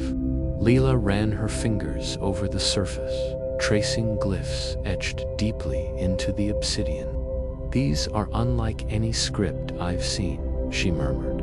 "But they're not random. They form a message, a story, perhaps." Suddenly, the structure pulsed, and a deep hum filled the chamber. The facets began to glow softly, casting eerie reflections on the walls. Samira felt a sudden rush of images, visions of a civilization unlike any in recorded history. Beings of translucent skin, eyes that glowed with inner light, who communed through vibrations and rhythms. They were architects of the earth itself, shaping continents, oceans, and skies before humans walked the land. Omar's instruments went haywire, detecting energy signatures that defied explanation, quantum fluctuations intertwined with geomagnetic fields. The team realized they had discovered a sentinel, a relic of a pre-human intelligence designed to monitor the planet's life force, but their presence disturbed something dormant. The cavern walls began to resonate with escalating frequencies, as if awakening an ancient consciousness. The air vibrated with energy, and the team struggled to maintain their footing. With urgency, Samira recorded everything: symbols, sounds, sensations, while Layla deciphered fragments of the glyphs, revealing warnings of cycles, awakenings, and cosmic tides. As the resonance reached a crescendo, the heart-like structure emitted a burst of light, temporarily blinding them. When vision returned, the chamber was silent, the structure dormant once more. They retreated to the surface, forever changed by the encounter. Samira's final words in her journal echoed a profound truth. Beneath the black desert lies the memory of a civilization that predated humankind, whose knowledge sleeps in stone and glass. waiting for the moment when the world is ready to listen again. And sometimes, in the stillness of the night, if the desert wind carries just right, one might hear the faint heartbeat of the earth itself, an echo of the silent city beneath the black sands. The desert sun blazed mercilessly over the vast expanse of the Tar Desert, where heat waves shimmered above dunes that stretched like endless golden oceans. For centuries, travelers and nomads whispered of an ancient maze carved into the earth itself, a labyrinth not built by human hands, but by a civilization lost to time, hidden beneath reflective surfaces that seemed to ripple with unseen energies. Dr. Anaya Kapoor, a scholar of archaeoastronomy and desert geomorphology, had devoted years to chasing myths surrounding the Dar's most enigmatic legend, the Mirror Labyrinth. Her latest expedition was funded by a secretive foundation with an interest in uncovering ancient knowledge buried beneath deserts worldwide. Joining her was a small but determined team. Rajesh Singh, a geophysicist specializing in ground-penetrating radar; Fatima Alvi, a cryptologist fluent in ancient scripts. The team arrived as the monsoon receded, leaving the desert cool and surprisingly quiet. For days, they surveyed the terrain, collecting satellite data and scanning for irregularities beneath the sand. Finally, beneath a field of obsidian-like stones that glittered unnaturally in the sun, their equipment detected a vast structure. What lay beneath was beyond anything they imagined. A network of tunnels and chambers, walls lined with polished black stone that mirrored their every move. The labyrinth was alive in a H corridor, shifting subtly as they walked, reflections twisting and multiplying, confusing senses and memories alike.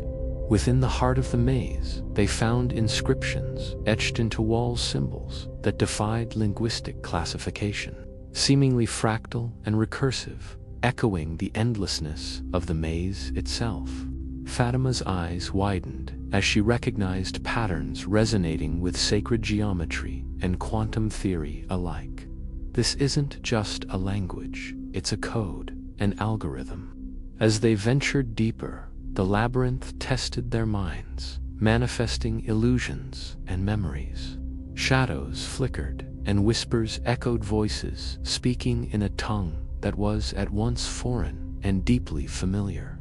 Anaya's dreams were haunted by visions of beings made of light and glass, architects of the labyrinth who had transcended physical form to exist as pure consciousness.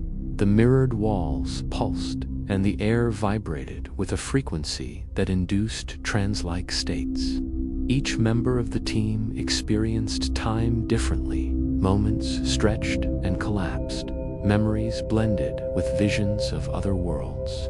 Tomas, recording everything, captured phenomena that defied explanation. Reflections showing events from the past and possible futures. Glimpses of civilizations rising and falling beneath stars unfamiliar to Earth's night sky.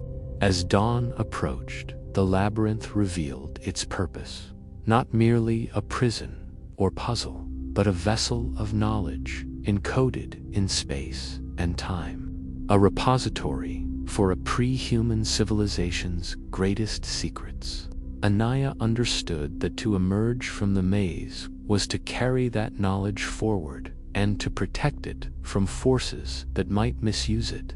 The Mirror Labyrinth remained, a silent sentinel beneath the tar, its walls reflecting not just the explorer's images, but the infinite depths of time itself.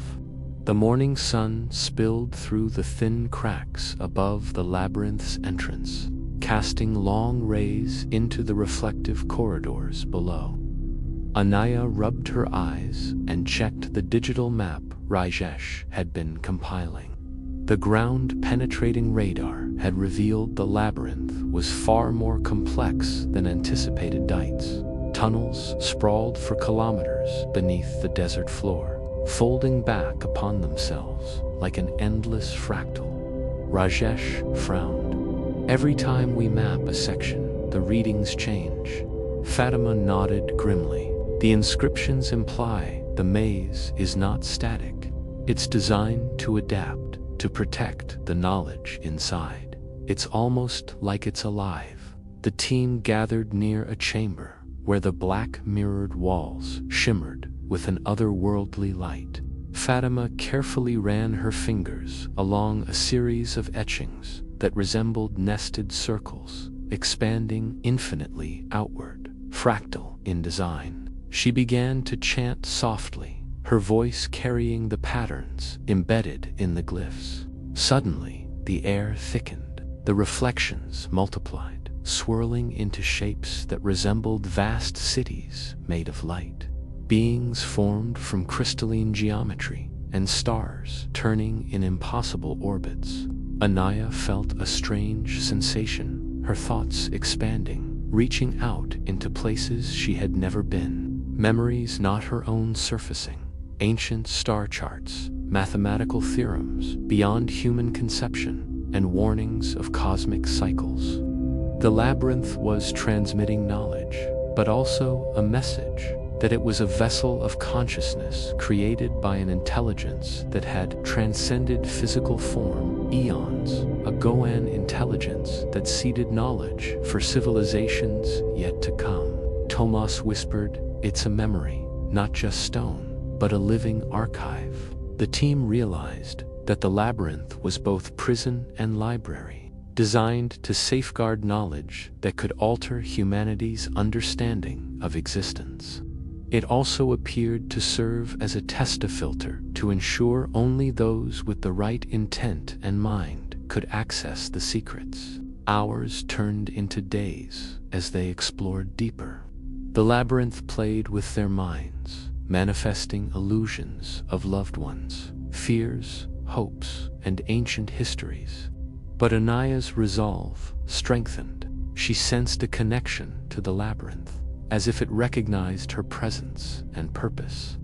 At the labyrinth's core, they found the heart of mirrors, a chamber with a circular pool of liquid obsidian that reflected not their images, but scenes from other worlds and epochs. It was a gateway, a window into the infinite tapestry of time and space. Fatima deciphered the last glyphs around the pool. "Sleep well, traveler. You carry the dawn of forgotten knowledge. Guard it, for the world is not yet ready." With heavy hearts, the team began their ascent back toward the surface, leaving the labyrinth's living memory sleeping once more beneath the desert sands.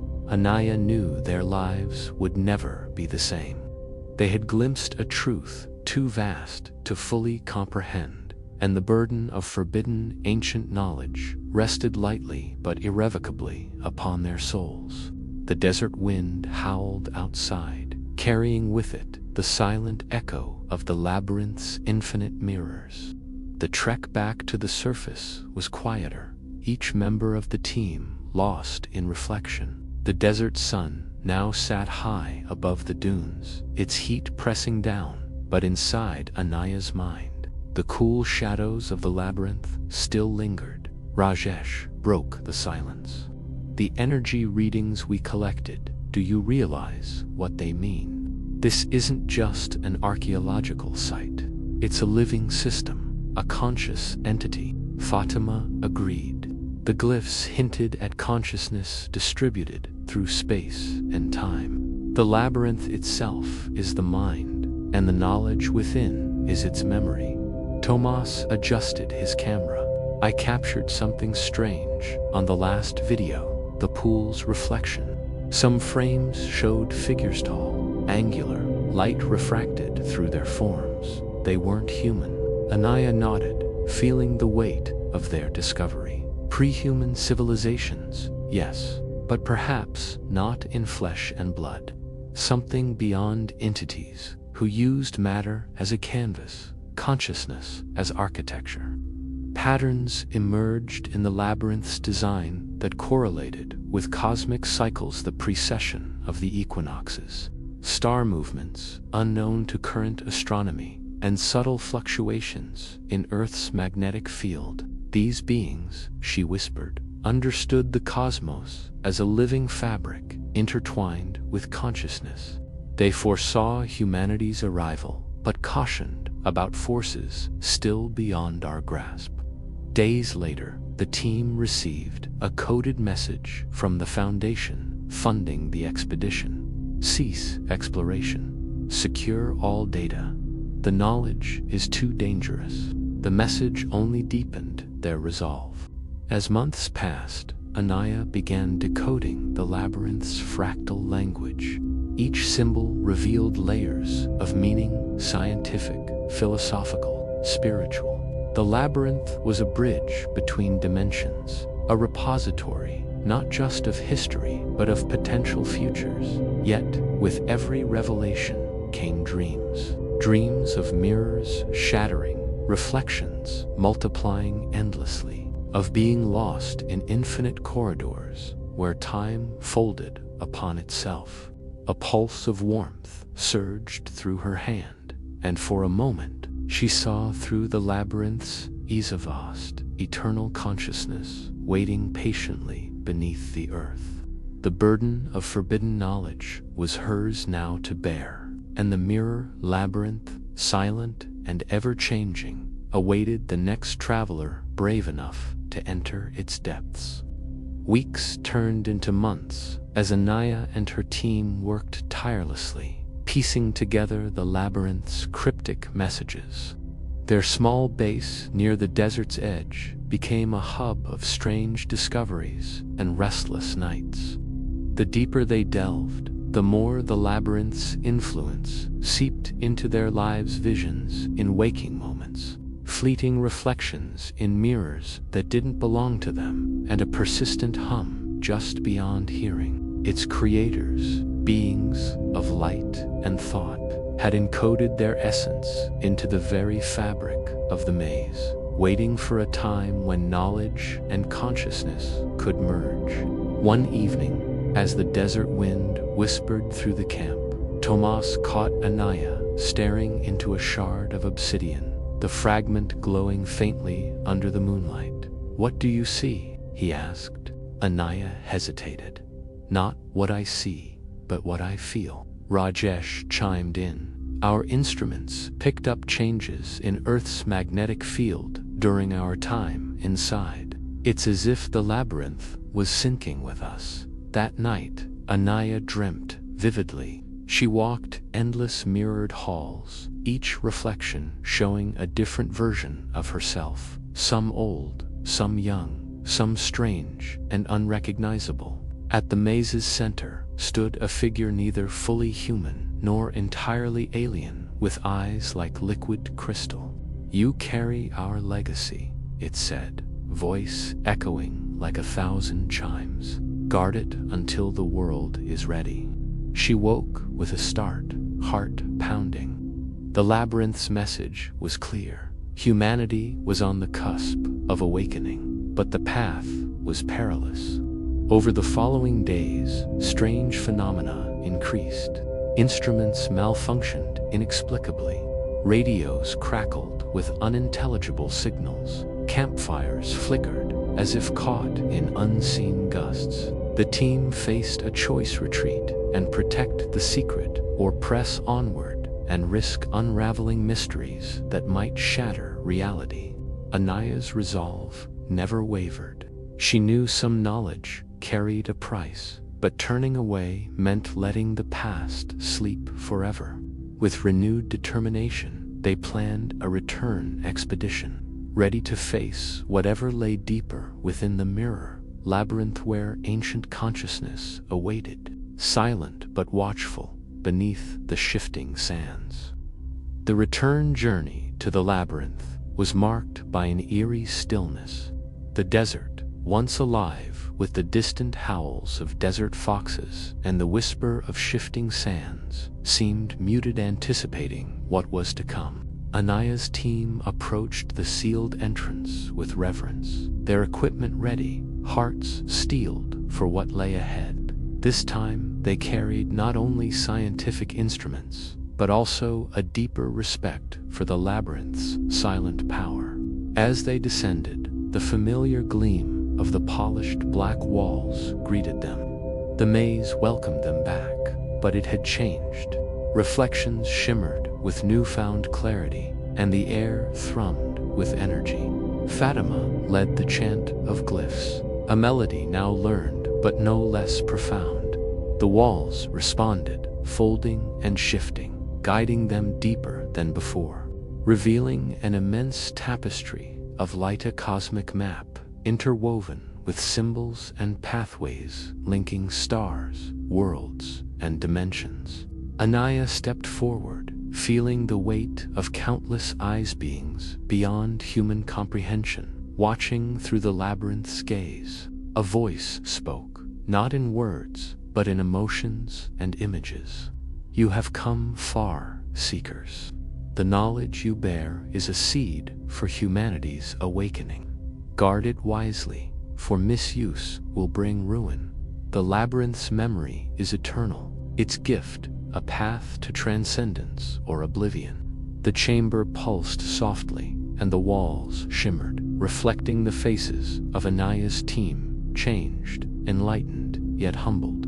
They emerged into the desert dawn, the labyrinth closing behind them like a breathing shadow, its secrets safe, once more waiting for the day when the world is ready to awaken. Anaya looked to the horizon, the first light casting long shadows across the dunes. The mirror labyrinth remained silent but alive, a testament to a pre-human intelligence that had dreamed of consciousness, time, and the infinite. And the knowledge they had uncovered would echo through the ages, a forbidden, ancient truth whispered on the desert winds, destined to transform those who dared to listen. For centuries, the region was thought to hold only frozen tundra and drifting icebergs, but recent seismic scans had uncovered something else, something vast and deliberately constructed, hidden beneath the ice sheet's shifting surface. Dr. Ingrid Solberg, a glaciologist specializing in ancient ice cores and Arctic archaeology, was fascinated. Some hypothesized that could predate any known human civilization. With the polar night descending, she assembled a team to investigate the anomaly. Lars, a geophysicist, Anna, a linguist fluent in extinct Arctic languages, and Mikhail, an engineer skilled in ice tunneling and robotics. Their journey began aboard the icebreaker Fram, cutting through treacherous waters into the heart of the Arctic winter. Temperatures plummeted, and the endless twilight pressed in, but beneath the frozen ground, something waited. Weeks of drilling and excavation finally breached the ice sheet. The team descended into a cavern vast beyond imagination. Walls of crystal-clear ice sparkled with ancient inscriptions, glyphs, and symbols, not belonging to any known culture, but shimmering with an ethereal glow. At the cavern's center lay a chamber filled with stone tablets and crystalline volumes, preserved perfectly despite millennia of cold. Anna's eyes filled with wonder as she traced the symbols. These are not just writings, they are encoded knowledge, histories, sciences, philosophies from a civilization lost before history. As they delved deeper into the frozen library, the air hummed with an otherworldly energy. The knowledge contained was staggering information about the cosmos, consciousness, and technologies far beyond modern understanding. But with revelation came danger. The cavern's protective energies began to wane, and something ancient stirred beneath the ISA warning, or a test. Ingrid realized they had uncovered more than a library. They had awakened a silent guardian of forbidden ancient knowledge, sleeping beneath the frozen wastes, waiting to be remembered. The days in the cavern passed strangely. Time seemed to dilate, the cold biting at their skin even within the protective suits. The crystalline volumes resonated faintly, humming with energy as Anna began decoding the archaic language. The script was intricate, flowing like ice itself, patterns within patterns. Lars monitored the seismic activity outside, uneasy. "The ice shelf is shifting," he warned. "We might not have much time." Mikhail worked quickly, deploying robotic scouts deeper into the tunnels carved beneath the glacier. The machines relayed images of vast halls filled with crystalline archives and strange devices etched with symbols that seemed to pulse with life. Ingrid felt a growing connection to the place, as if the knowledge was reaching out to her, threading through her mind with visions of star maps, forgotten technologies, and philosophies that spoke of consciousness as a cosmic force. One night, as the aurora danced above the ice, Anna translated a warning inscribed on a translucent tablet: "Guardians of the Threshold, slumbering beneath the veil of time, their dreams hold the balance. Disturb not the ancient harmony, lest chaos awaken." Suddenly, a tremor shook the cavern. The lights flickered, and the temperature dropped sharply. Mikhail's sensors detected a surge of energy, a presence awakening. The team gathered, tension mounting. Ingrid realized their discovery had breached a fragile equilibrium, stirring a force beyond comprehension. The frozen library was more than a repository. It was a seal, a sentinel protecting forbidden knowledge that could unravel the very fabric of reality if misused. With heavy hearts, the team prepared to retreat, carrying with them fragments of wisdom and a chilling awareness of the thin line they had crossed between discovery and awakening. The next morning, the Arctic sky was a pale wash of color, fragile as the knowledge they had uncovered beneath the ice. Ingrid, Lars, Anna, and Mikhail gathered their equipment, preparing to leave, but the cavern seemed to resist their departure. She uncovered passages describing an ancient civilization that had mastered not only physical technologies, but had transcended the limits of matter and consciousness. They had encoded their greatest wisdom within the library, trusting that only those who approached with reverence and understanding would unlock it. But there was a dire warning, too. The knowledge was guarded by the dreamers, entities who existed in the liminal space between time and dimension, slumbering beneath the glacier's heart. Disturbing their rest could unleash forces beyond human control. As the team ascended through the icy tunnels, seismic readings spiked. An underground rumble echoed like a heartbeat, steady but growing. Mikhail checked his instruments. Something's waking. Ingrid felt a strange resonancy vibration that matched a pattern she had seen etched in the crystals. The dreamers were stirring. Ice fractured and shifted, threatening to collapse the passage behind them. Their escape was narrow.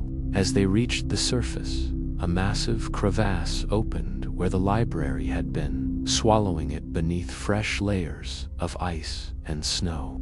The frozen library was sealed once again, its secrets intact but guarded by the dreamers' silent watch. Back aboard the Fram, the team reflected on their journey. Legacy knowledge that challenged humanity, spaced in the cosmos and the fragile balance between discovery and destruction. Ingrid's final log entry read, "We are but guests on the threshold of forgotten eternity. Some knowledge is a gift, some a warning. The dreamers remain, and so must our reverence." Months passed after the expedition, but the memory of the frozen library clung to Ingrid's mind like frost on glass. The Arctic wind seemed to whisper secrets in her dreams, and the images of glowing glyphs haunted her waking hours. Her research notes revealed connections, fragments of knowledge echoing across cultures and ages. From ancient Mesopotamian tablets to obscure Siberian folklore, all hinting at the dreamer's presence. One night, as the northern lights painted the sky in ethereal ribbons, Ingrid experienced a vision so vivid it blurred the line between dream and reality.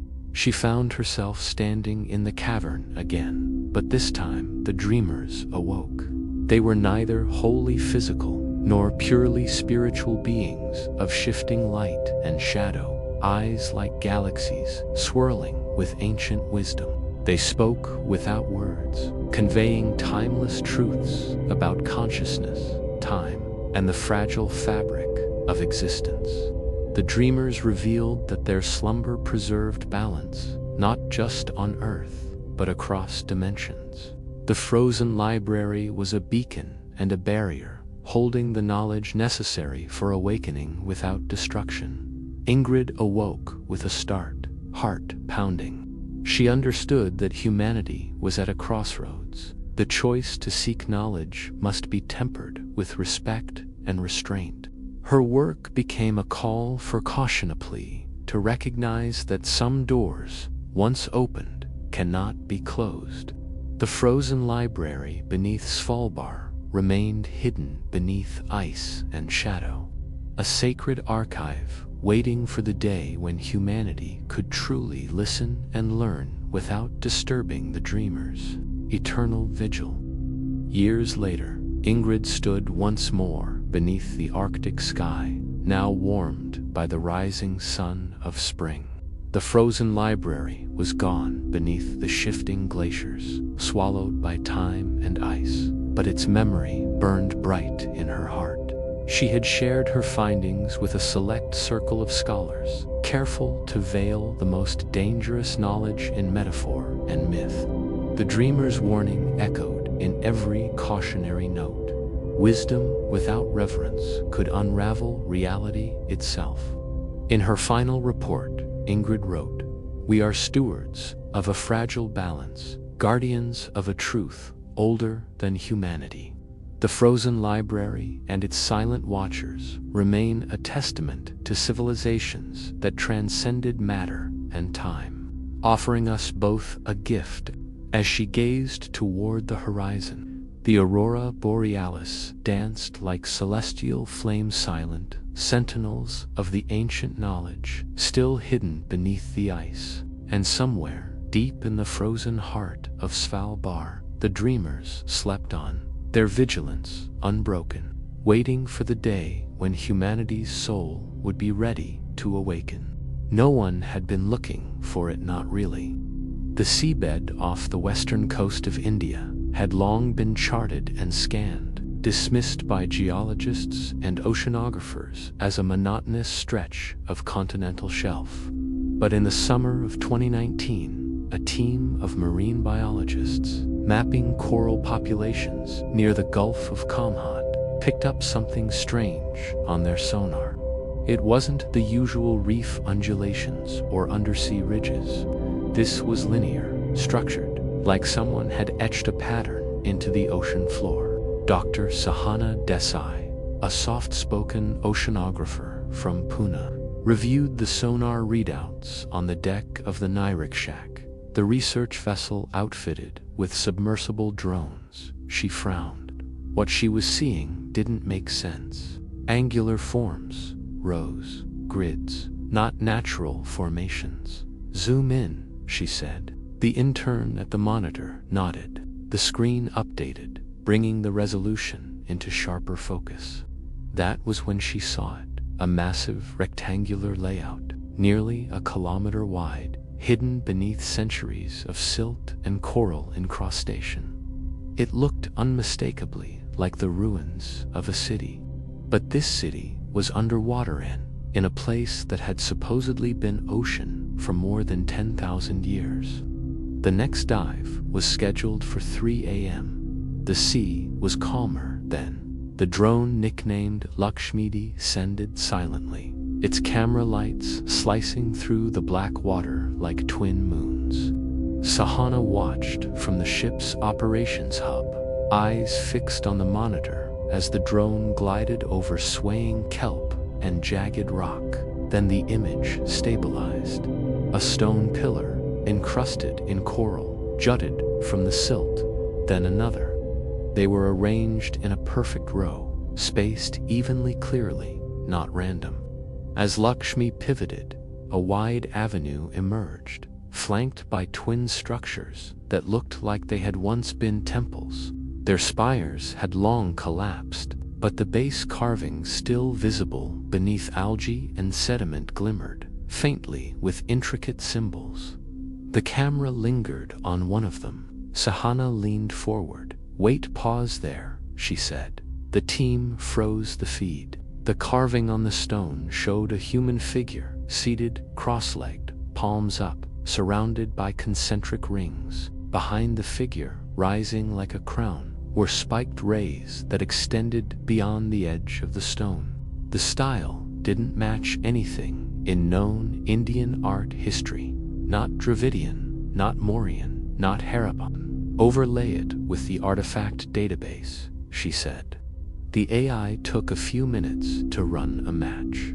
Result: 4% similarity to Mesopotamian cylinder seals, 5% similarity to Olmec basalt heads. No close match.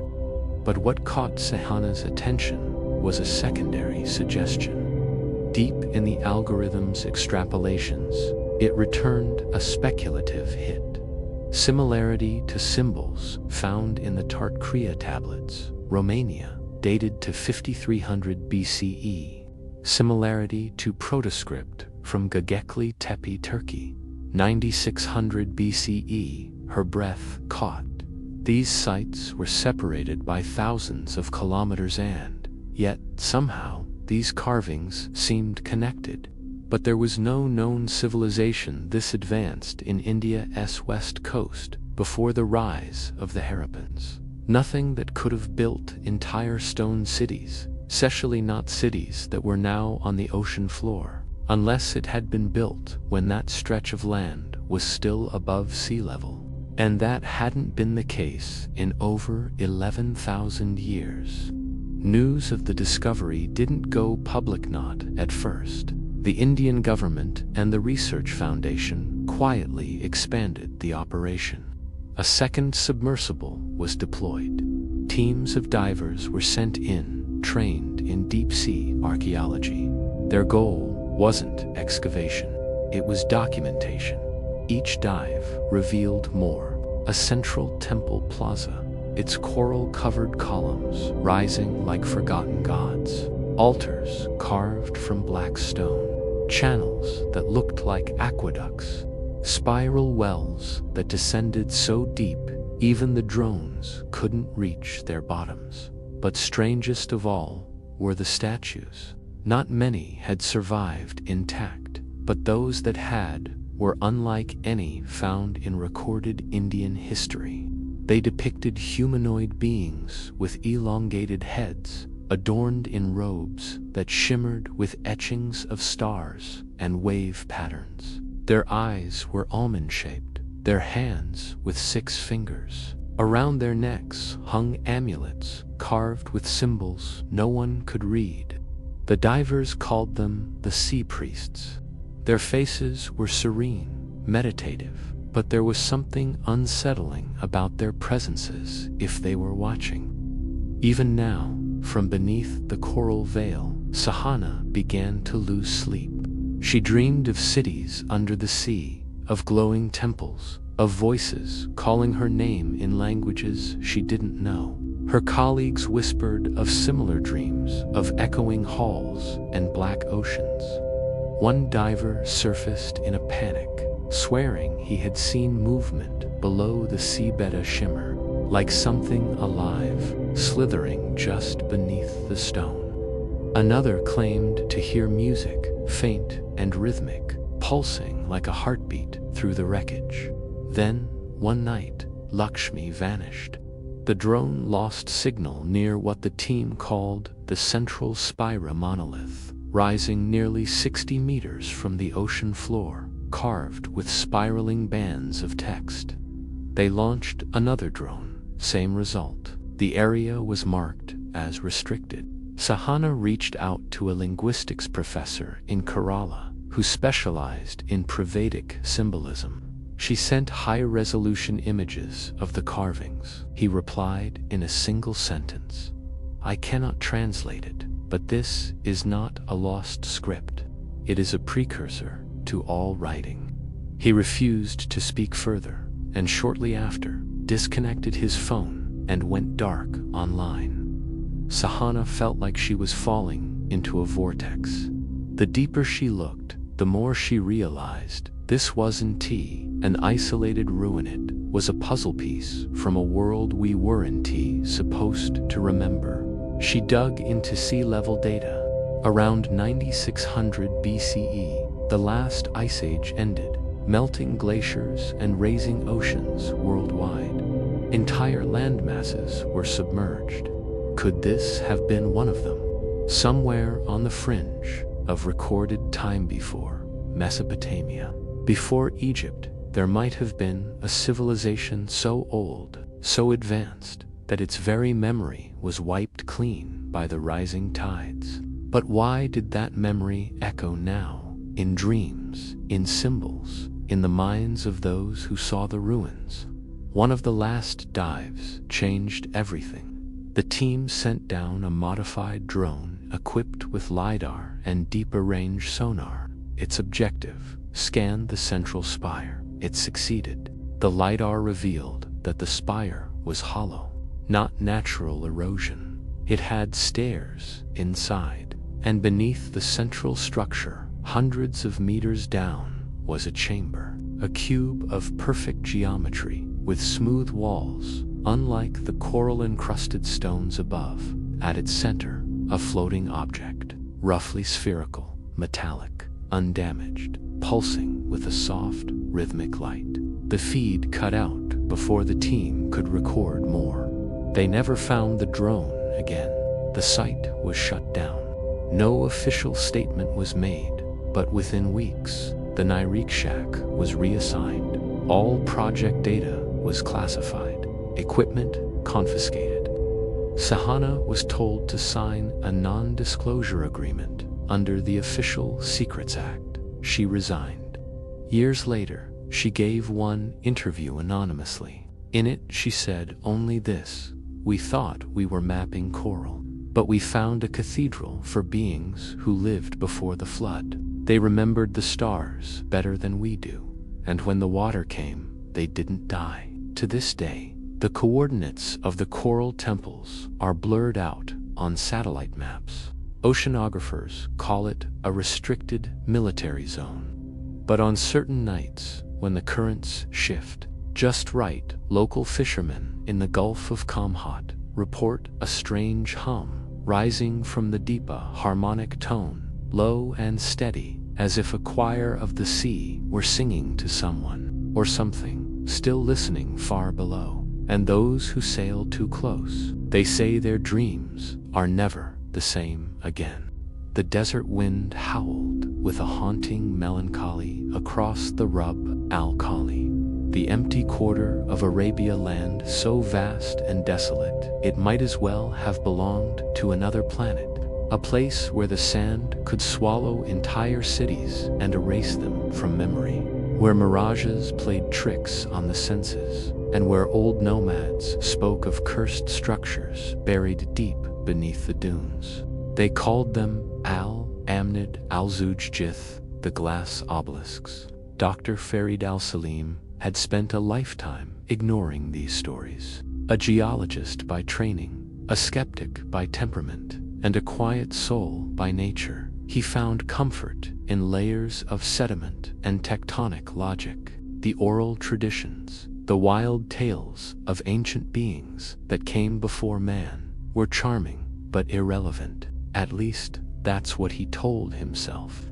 That changed when a satellite anomaly crossed his desk. Farid had been reviewing LiDAR scans for a university-led expedition studying subsurface aquifers in the empty quarter when he spotted something strange. 4 geometric shadows, too regular to be natural-lined in a cross formation beneath the sand, with a central depression. Each measured about 20 meters tall, buried beneath nearly 30 meters of undisturbed dune, artificial, perfectly aligned to the cardinal points, impossible by the time his small research convoy arrived at the coordinates. The heat shimmered like liquid metal. 2 off-road trucks, 3 assistants, and a ton of excavation equipment stood between him and the truth. They set up camp, keeping the mood light, but Fred felt the growing presence of something ancient, something waiting. The dig began smoothly. Day after day, they uncovered the tops of smooth, vertical structures, glass-like in appearance. But not quartz, not obsidian, not any composite Farid recognized. The desert sun glinted off their exposed tips, dazzling the eyes with unnatural clarity. When night fell, the obelisks shimmered faintly with a bluish internal glow. By the end of the second week, the central pit had been revealed, a circular platform of the same glassy substance, inscribed with patterns that made no sense, fractals within fractals, spiraling geometries that bent the eye. No identifiable language, no chisel marks. It was as though the entire thing had been grown rather than built. Then came the hum, low, pulsing like the throb of a heartbeat, too deep to feel in the chest. Equipment began to malfunction. Their radios died. GPS readings drifted or looped in strange patterns. One of the assistants, Leela, started sleepwalking at night. She would wander toward the central platform, murmuring in a tongue no one understood, her hands outstretched like she was dreaming of touching the stars. Farid documented everything, each anomaly, each deviation. But the more he wrote, the more the words seemed to resist structure.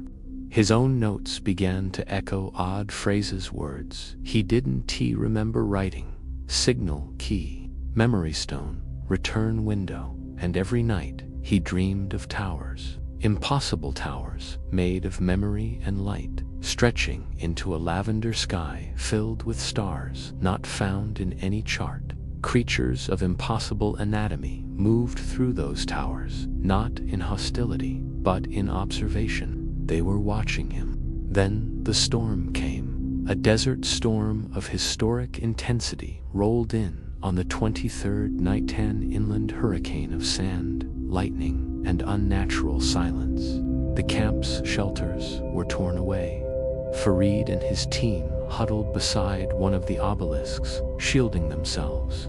But the moment the lightning struck the central platform, the glass structures lit up like a beacon. The hum became a tone. The tone became a melody. Time stilled. Farid was no longer in the desert. He was standing inside one of the obelisks, no longer glass, but crystalline, translucent, alive with moving light. He saw a sea of stars beneath his feet and a field of motionless beings in tall columns, each encased in liquid crystal. He understood, somehow, that this was a library, not of books or data, but of consciousness, of dreams. A civilization that came before humans, not on Earth, but through it. They had seeded these obelisks across the planet, not as monuments, but as relays, storing the thoughts and memories of entire cultures.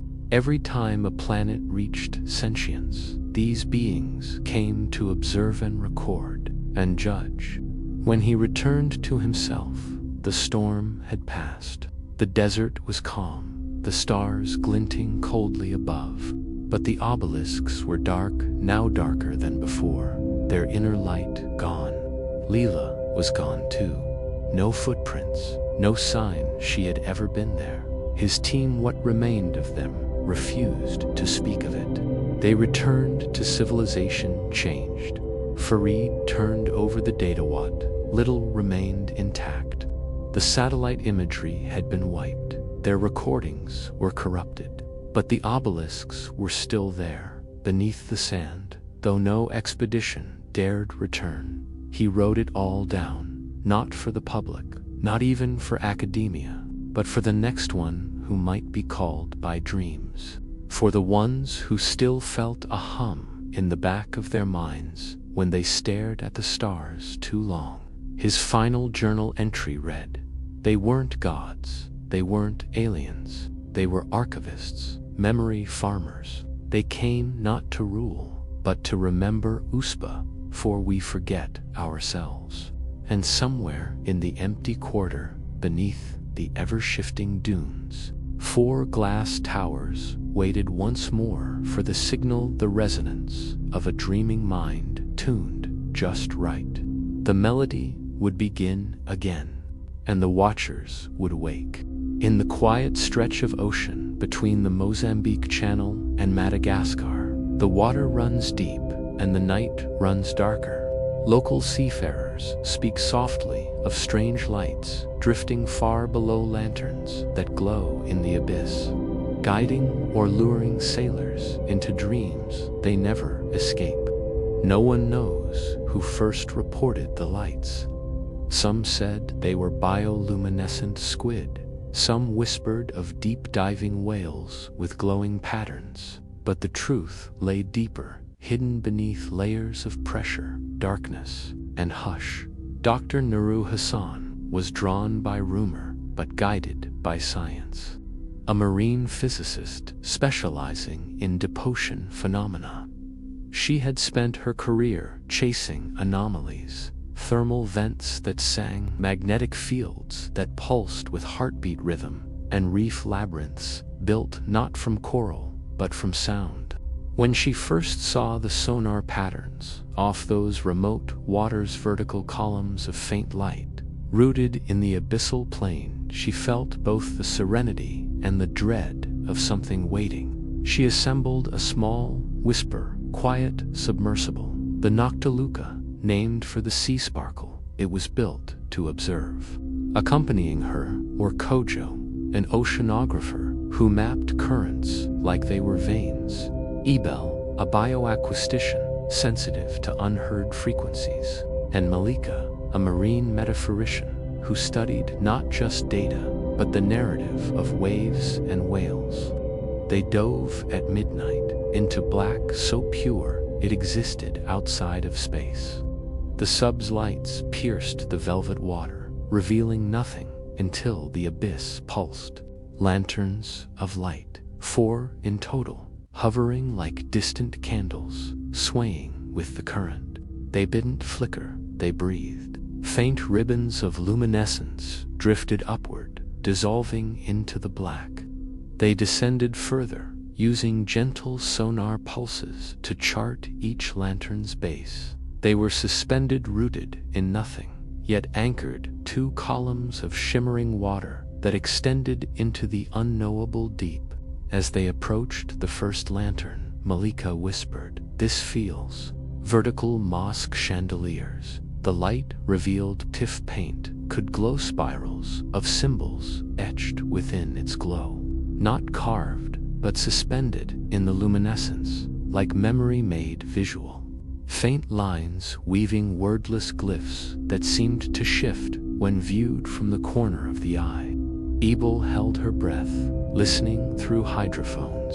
The water emitted a low hum below, the range of whale song, below tectonic rumble, a harmonic hum that resonated in every bone. The hum became pattern, pattern became pulse, and then movement.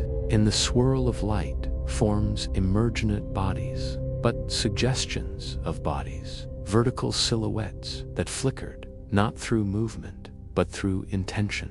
They weren't swimming. They were unfolding, streamlined, lithic, luminous shapes, like fingers of thought pressing into light. Kojo's breath came faster. "Not creatures, choirs," he said. They gathered near the third lantern, nearer to the abyssal floor. The water there shivered, layers of sonar, current, and ancient resonance converged. The lanterns were not alive. They were archives, columns of thought turned into light, storing memory deeper than time. Nuru remembered old stories of Atlantis-like civilizations submerged not by water, but by collective forgetting intentions erased from minds, memories descending into dreams, maps burned into ocean layers. The hum rose, building into sound that sculpted thought instead of words. Each member of the team felt a memory bloom, visions of cities made of water, of beings shaped from tides, of knowledge transmitted via waves, stored in patterns of glow and shimmer. Not pre-human exactly, but pre-consciousness as humans know it. One lantern pulsed brightest, and the silhouettes coalesced into shape.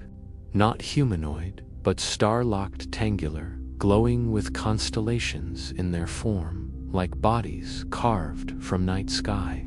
They didn't speak. Their voices were feelings, waves of time. Feelings of preservation, of caretaking, of memory left behind, not for descendants, but for awakeners. The sub hummed with their presence. The hum was calm, like sinking into the deep knowing. But pressure shifted. Systems flickered.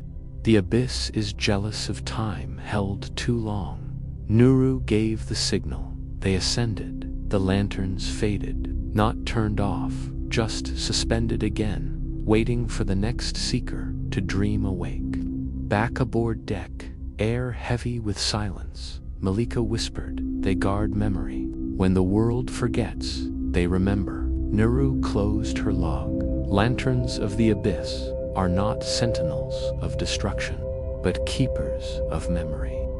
Deep beneath the waves, they light truths unspoken for. We remember when the surface sleeps, and some nights when the current runs a certain way. Fishermen near Madagascar speak of glow beneath their boats, like silent lanterns swaying just below, where memory dreams in the deep. The ocean has long held stories darker than its depths. Among them is the legend of Kumari Kandama, fabled continent that in Tamil lore once lay south of India and vanished beneath the waves. Scholars long dismissed it, but whispers of submerged cities, submerged temples, and impossible architectures persist beneath the Indian Ocean's surface. The ocean has long held stories darker than its depths. Among them is the legend of Kumari Kandama, fabled continent that, in Tamil lore, once lay south of India and vanished beneath the waves. Scholars long dismissed it, but whispers of submerged cities, submerged temples, and impossible architectures persist beneath the Indian Ocean's surface. The ocean has long held stories darker than its depths.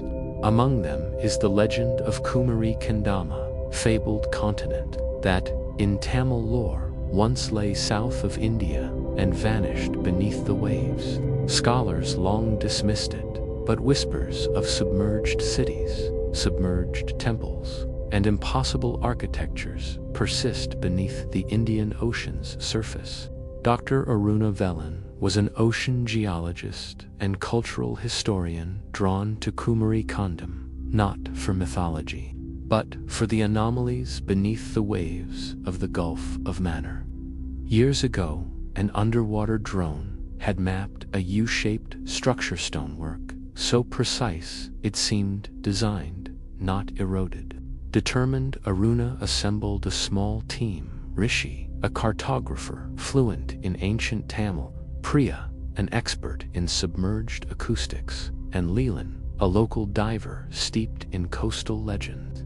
They set sail under a cloudy moon, searching for proof that humanity's past was deeper than memory. After days of scanning silent trenches and coral-swept ridges, they found it. A triangular platform rising majestically from the seabed. Its surface bore inscriptions, spirals, and knots encast in any known language. The structure hummed when the submarine's lights touched it, sending faint pulses across the waves. Rishi leaned in. "I've seen this knot work in Sangam poetry descriptions of lost kings and Vinara races, but this," his voice trailed, thoughts drifting between past and present. Priya's audio gear detected a deep resonance and infrasonic tone, barely perceptible, but rhythmic, like the heartbeat of the sea. Leland, descending to the platform, touched its surface and froze. He brought his hand back, trembling. On his palm had appeared a symbol, a convergent wave, perfectly geometric. He hadn't brushed anything, yet it was there, etched by memory.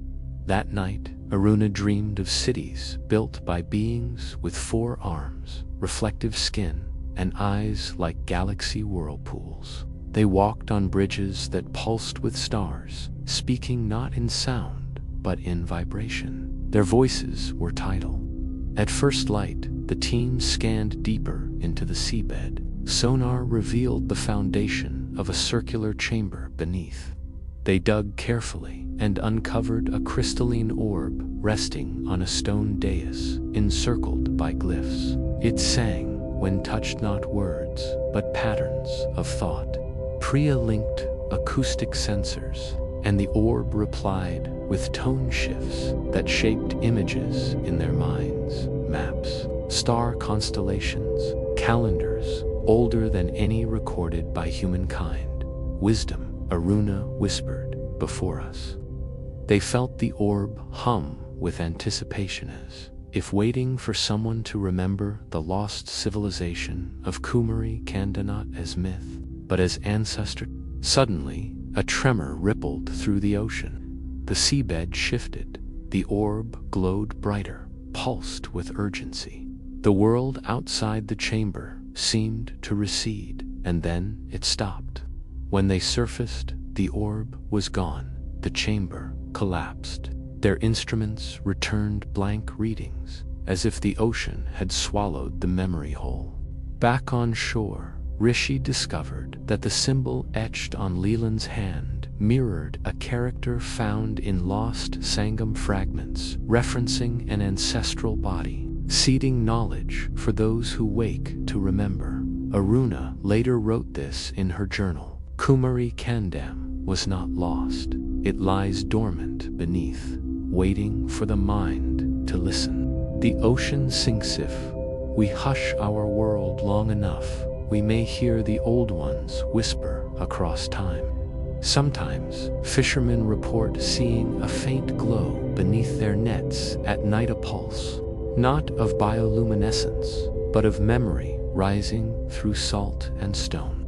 And those whose dreams linger on it remember more than they know.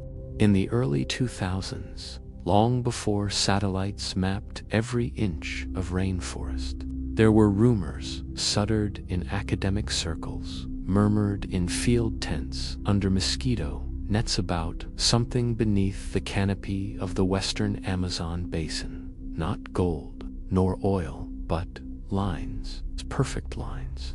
Most dismissed them as trails carved by loggers or the scars of colonial pasts.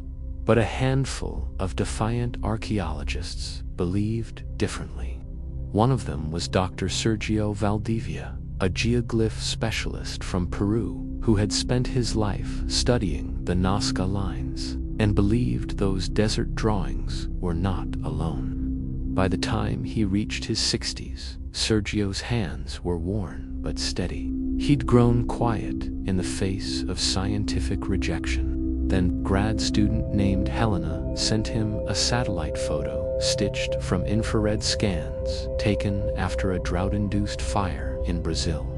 Beneath the blackened treetops, crisscrossing the exposed earth, were dozens of massive geometric shape squares, circles, arrows, so symmetrical they seemed modern. But the location was thousands of kilometers from Nazca. "These aren't roads," Helena had whispered, "and they're older than the jungle." Sergio packed his bags. They traveled by helicopter over Acre State, Brazil, the green canopy beneath them, endless and alive. Helena guided them by GPS to a clearing where the infrared shapes had appeared. From the air, they could now see one formation more clearly than the rest. A spiral almost a kilometer wide, ending in a large, feather-like arc. The team landed and began to clear brush. Beneath centuries of root and rot, they uncovered stones placed by human hands. The outer edges of the spiral were lined with quartz fragments, polished flat, shimmering in the humid light. There were no signs of habitation, no pottery shards, no bones, just geometry, immense and deliberate. Helena set up LiDAR scans. What returned stunned them. The spiral was not a single structure, but part of a network. Dozens of interlocking lines, spirals, and grid-like corridors spreading for over 80 kilometers.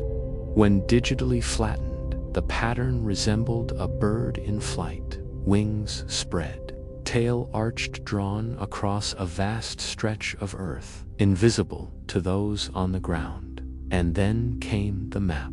Hidden inside one of the stone circles, Sergio found a small stone tablet, partially buried under roots. It was smooth and engraved with what seemed like a star map, but not of Earth's sky. The constellations matched no modern charts. Only when they reversed the hemispheres and applied a sky simulation dating back 13,000 years did they align. Helena paled. This map, it's the southern sky as seen during the Younger Dryas period. That meant the creators had not only carved massive geoglyphs but charted the sky millennia before the Inca, the Olmec, or even the Clovis culture. Before recorded human civilization, night fell in the jungle. Sergio couldn't sleep. He wandered toward the spiral under the stars.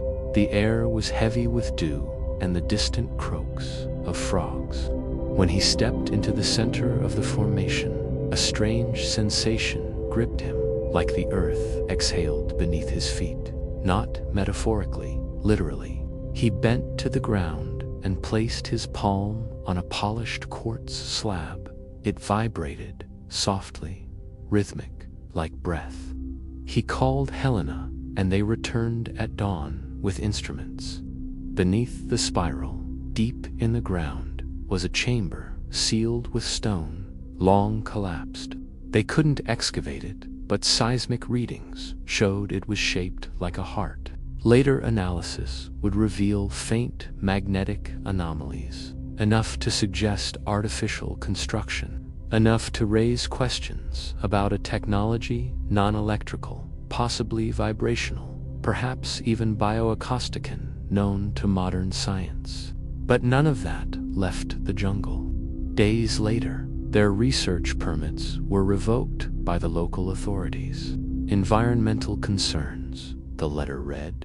Their equipment was confiscated, funding pulled. Back in Lima, Sergio tried to publish. Journals passed, emails bounced. One peer wrote, "You're chasing ghosts." But Sergio knew better, because just before they left the jungle, one final discovery had been made. A secondary site, a twin spiral, and in its center, carved with stunning precision, was an image no one could ignore. A map, a bird with feathered wings, exactly matching the layout of the geoglyphs, and at the edge of one wingtip, a dot marked in red. Beside it, two symbols, a crescent and a spiral. Sergio believed it was a navigational chart, not across space, but across Earth, from some other place, some other time. Was this a wayfinding system, a ritual calendar, or an encoded warning? No one knows. Today, those glyphs remain invisible under the Amazon, slowly being reclaimed by the forest. Occasionally, another fire or satellite scan will reveal glimpses like veins under skin. But the jungle holds its secrets, And when Sergio passed away years later, his final words, scribbled in his notebook, were simply, "The birds flew before us."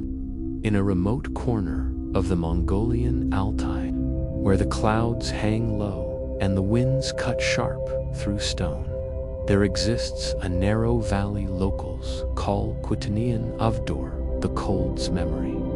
For centuries, nomads avoided it.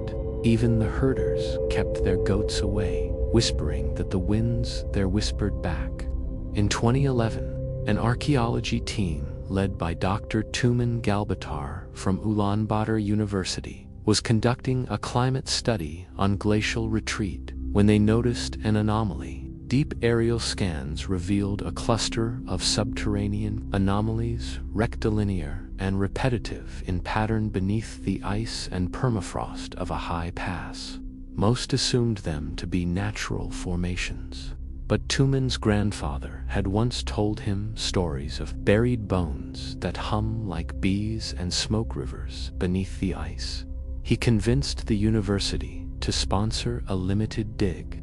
They hiked to the site in early summer, the sun low and golden, the wind rattling prayer flags on distant peaks.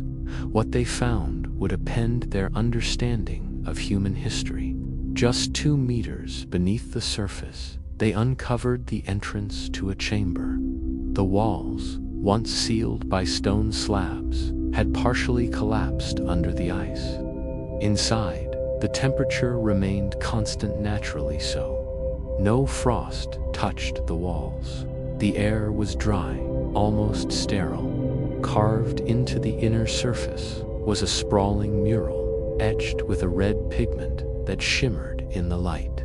It depicted what appeared to be a human skeleton, but elongated, stylized, with the spine stretching across the chamber in a serpent-like arc. Surrounding it were smaller symbols, some resembling stars, others resembling mountain peaks, rivers, or flames.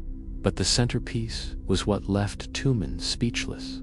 A map, roughly 3 meters wide, etched across bone-colored plaster. It showed a vast landmass jet. No continent matched it. It wasn't Asia, or Europe, or any known configuration. Yet features looked oddly familiar. The central range mirrored the Altai. A long river snaked like the Yenisei. But the scale, curvature, and coastlines were all wrong. More troubling still, the bottom right of the map held 3 symbols: a burning tree, a skeletal hand, a spiral consuming a circle. These were not cartographic elements, they were warnings. Tumen and his assistant Naran set up thermal imaging and noticed something strange. Heat signatures formed lines behind the plaster-like ink veins in a hidden manuscript. When they gently chipped behind the map layer, they found dozens of thin bones arranged in straight parallel channels. Tiny rods, each carved with grooves. These weren't random. They formed a tactile code, a haptic language. Naran suggested it was designed to be read by touch, not sight perhaps, by someone blind or in darkness. They traced the grooves into symbols, repeating ones, like constellations. Dr. Hoshino, an expert in ancient writing systems from Kyoto, who joined the team later, noted that the groove patterns predated any known Asian script but carried mathematical symmetry. The grooves aligned with solar and lunar cycles, particularly those from over 15,000 years ago, according to simulation models. That placed the bones at the end of the last ice age at least 10,000 years before the earliest known Mongol settlements. Further in the chamber, they found ash. Not just soot, but pure carbon compressed into thin black lines. These smoke lines, as they called them, were fused into the rock itself, outlining rivers, valleys, even what seemed like wind directions. A map made of smoke. No fire today could replicate that. Whoever made it had access to intense heat, not volcanic, not industrial, but something else. The lines ran cool to the touch, yet radiated an electromagnetic field barely above background radiation, enough to be measurable, enough to suggest intention. Word spread quietly. 2 weeks later, Tumen received a visit not from media or fellow scholars, but from a representative of a little-known department in the Mongolian Ministry of Cultural Heritage. The visitor was polite, smiling, but firm. "We are taking over custodianship of the site. It is now considered sacred." The chamber was sealed. The university team was told to cease research. All images and notes were to be turned over for proper archiving. They did as ordered, but Naran had already copied the map. Late one night, she and Tumen reviewed it in his cabin. They realized something even stranger. When overlaid on modern Eurasia, warped and adjusted for glacial shifts, the Bones Groove map aligned not with land masses, but with migratory paths, human migration routes from the Bering Strait to the Danube traced back to the core of the skeletal serpent. The chamber wasn't just a tomb. It was a record, possibly a map of movement, of memory, of how ancient peoples followed a pattern taught, not discovered. And then Naren spotted one final thing. At the base of the skeletal hand symbol, on the corner of the map, were 5 dots arranged in a curve. Next to it, a glyph resembling an eye. She ran it through every language database, no match, until she mirrored it. Then it matched a symbol recently unearthed in a Neolithic site in Ireland, a site 6,000 kilometers away, a site that also contained spiral bones. 2 cultures separated by oceans and millennia, using the same visual code. Tumen stood silently for a long time. If this was true, the bones beneath the Cold's Memory Valley weren't just decoration or metaphor. They were a nervous system, a memory circuit, an atlas built from death and fire, meant to be preserved in the only place unchanging for thousands of years beneath the ice. And now, the ice was melting. There is a hollow deep in central Madagascar, where baobab trees grow not as circles, but in cryptic vertical alignments, like columns in a silent cathedral. The local fisherfolk call it Baobab Hollow, and they believe the trees mark a buried memory, rooted in both earth and sky. Dr. Dara Ravanan, an ethnobotanist with a penchant for folklore, first heard whispers of the hollow during a botanical survey in 2021. Satellite imagery showed the grove. S-trees were evenly spaced not by chance, but by design, each aligned toward nocturnal star patterns during certain lunar months. The patterns repeated remarkably every 19 years, coinciding with a long-forgotten ancient tide ritual. Something quiet and looping lived beneath the trees. Dara's curiosity bloomed like the trees themselves. She gathered her team: Silvoni, a local folklore keeper; Johan, an astrophysicist focusing on stellar alignment; and Izzy, a photographer who saw in shadows what others overlooked. They set up camp under the luminescent blooms of bioluminescent fungi, which seemed to dance around the trees each night as if echoing the stars above. Their first nights of scanning revealed low-frequency light pulses in the roots, intermittent, rhythmic. Dara's probe measured not just electrical activity, but a light signature, faint amber glows trailing down each root like veins. Johan mapped the tree alignments against star charts. On certain nights, the rows of trees pointed exactly to extinct constellations' patterns, known only through stellar simulation backward to around 12,000 BC. That implied the planting or design of the grove predated recorded human agriculture. Silvoni narrated night-bound legends. They say the hollow is a library, not of books, but of trees. Each root carries memory. Each bloom echoes a star that no longer exists. On the seventh night, they observed something astonishing. The trees shimmered, not by illuminescence, but internal illumination. Patterns of light sliding along the bark like ripple-etched script, a silent language in motion. Izzy captured images, and Johann confirmed, not pigment, but optical, fiber-like channels in the woodlight conduits moving in complex loops. One tree hummed louder than the rest. Its bloom glowed with crystalline clarity, and its trunk seemed to pulse. Dara placed her hand gently against it, and the world slipped. Suddenly, she heard voices carried not in sound, but in light. Flashes of memory views of beings whose shapes were elongated and iridescent, dark as obsidian, eyes deep as galaxy pools. They moved through terraces of floating rock and inverted forests. They planted these trees as living documents of cosmic events, a memory archive, accessible to those who could listen. The trees were not alive in the human sense, but sentient. They housed resonant patterns like music, but more complex, echo chords of time.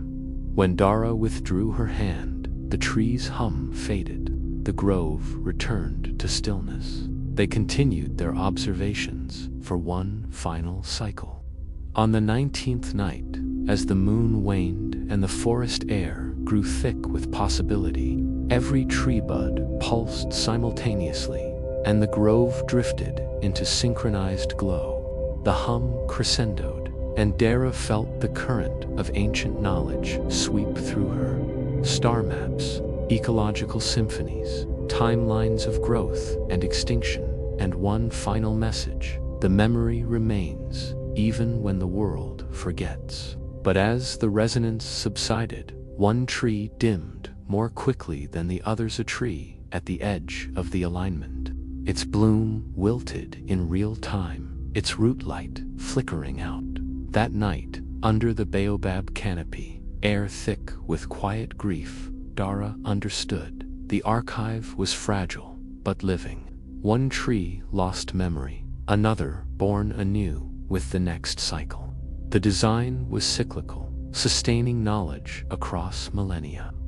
When she returned to civilization, Dara found the site changed.